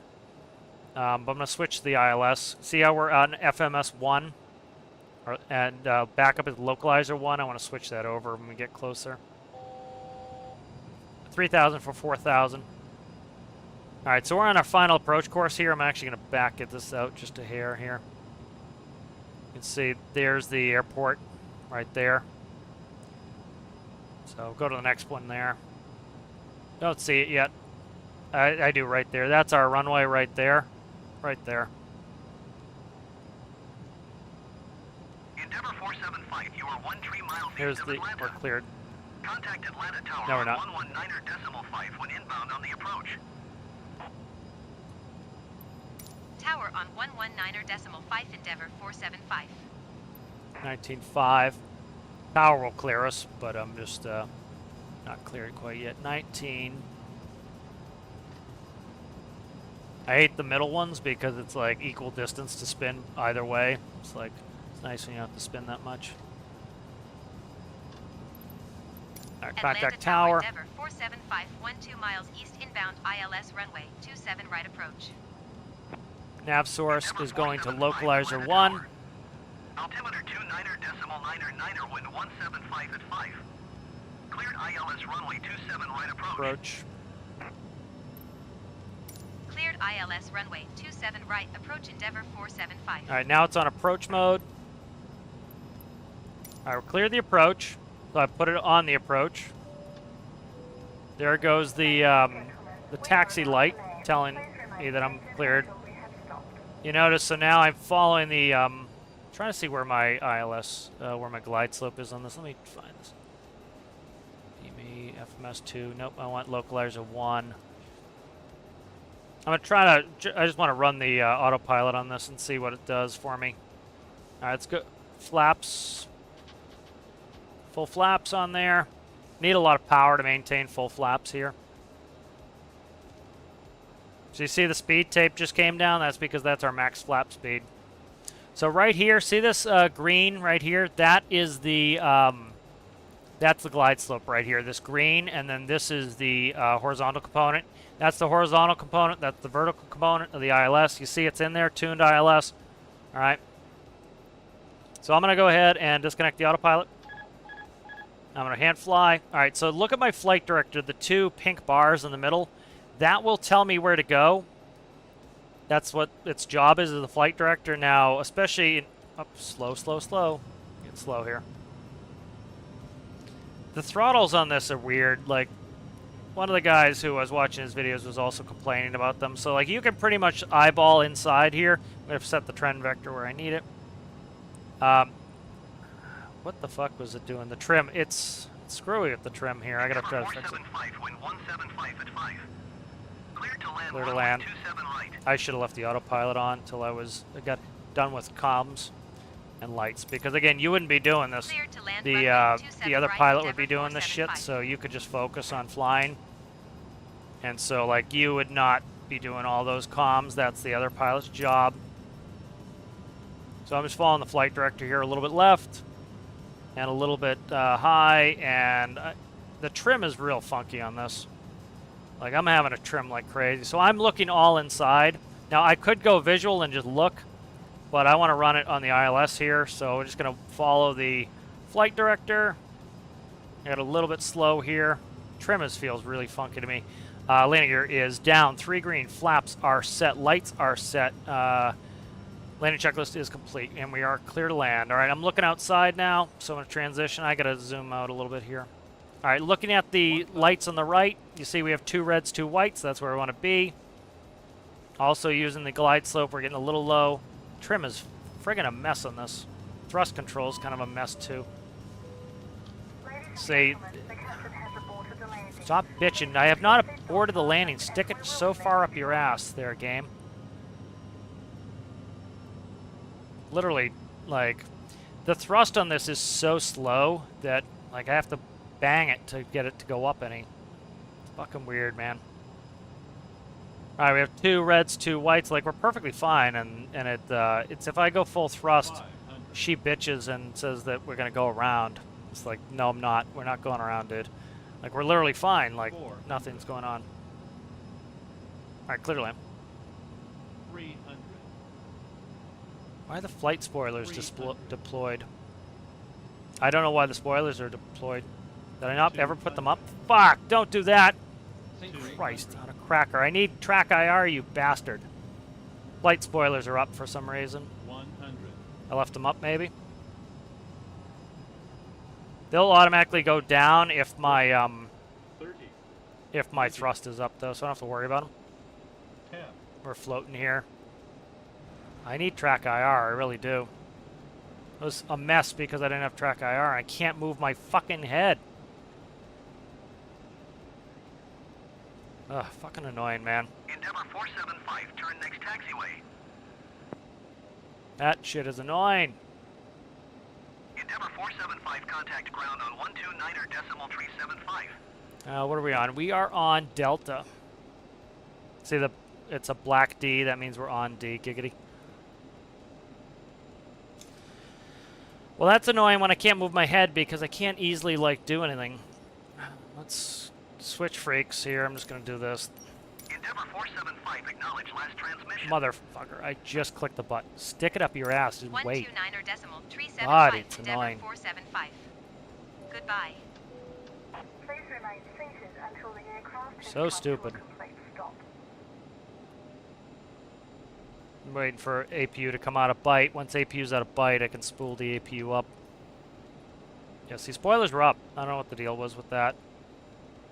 Maybe I had accidentally left them down. I don't know. Ground Endeavor 475 request taxi to the gate. Yeah, I don't... Did I actually leave the spoilers on or not? I might have. Probably did, actually. I bet I did. Taxiing to gate Foxtrot 2 using taxiway Endeavor 475. F2. Let's look at the map. I probably left them on. F2, where are you at here? So we are currently on Delta right here. Fox 2. F2. Right. This one here. Let me look real quick. I can't tell. Gate F2. That's not how Atlanta works. I believe Atlanta runs off of... Look. I don't know what the hell the deal is. The terminals, I don't think, are labeled that way. I'm trying to go off the terminal diagram, but I don't know. Fuck it. I'll bring up the hand-holdy shit and do that because I would think it should be telling me what terminal and what gate on the terminal, and it's not, and so it's being annoying. So weird. I don't know. I got the brake on here. Yeah, the thrust is weird. Like, see, all right. I've already pushed my thrust up 25% on my joystick. See, it's done nothing. Now it goes. So it's like there's a big dead zone in there. And yeah, it's like there's a big dead zone in there. So when she was like, we're going around, it's because I pushed through the dead zone. It does nothing. Then it ends up like pushing the thrust up because I'm trying to catch up. Motherfucker. Like, look, see it's stuck up. So there's something wrong with my joystick here. Fucking annoying. Yeah, so that's annoying. That's a joystick issue.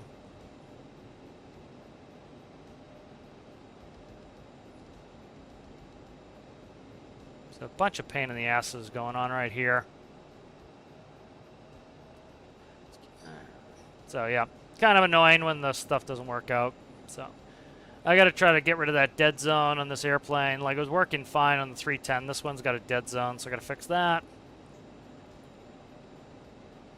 There was a guy who I was watching his videos. He was complaining about the thrust on this, so that wouldn't surprise me. Watching the Marshall. They always do that. You end up having a thrust back up to move. There you go. Come on, come on, come on. And brakes. All right. Parking brake.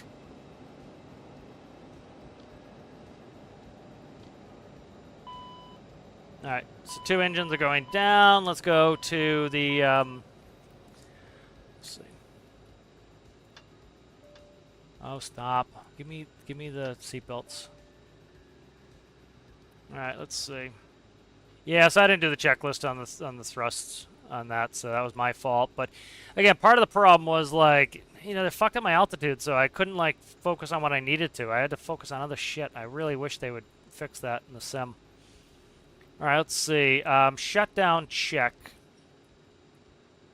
Probes would come off as well, so probes would come off. All right, and then chocks and brakes is required, so let's go in here to aircraft. Let's put the chocks in. We'll go ahead and we'll open the door.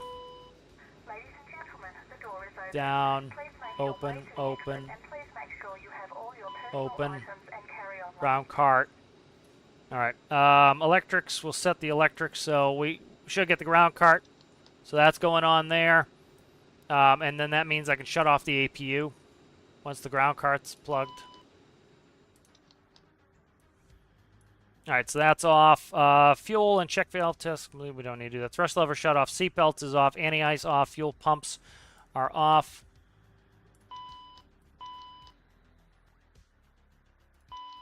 Fuel pumps are off.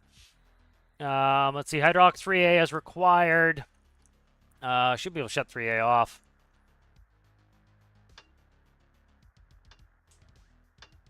All right, shut off all the hydraulics. That's good. Beacon is off. All these can come off. I didn't get any of these lights off after we get off the runway. Nose wheel steering is off. Come on, move the head. Nose wheel steering's off. All right, terminating check. Chocks are in. Brakes are off. You don't leave your brakes on; they get stuck on. IRSs are coming off. All right, IRS is off. Thrust levers are off. Emergency light switch is off. Let's see, where are we at here? Windshield switch is off. I gotta zoom in to see anything here. All right, there we go. Windshields are off. Let's see, where else are we at? Aft cargo switch. Hydraulic pumps are off. External light switch are off. APU is stopped. APU fuel's off. DC service switch is, we're gonna leave it powered. Battery master switch is off. So actually, before we would disconnect and then we would shut off. So very annoying, man.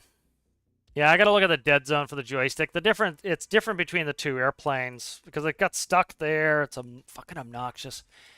Yeah, I don't know what is up with the sim and the altitude. Like, it had us descend down to 7,000. Was supposed to have us. It missed the 13,000, and then it had us descend down to 7,000. Was supposed to send us down to 9,000.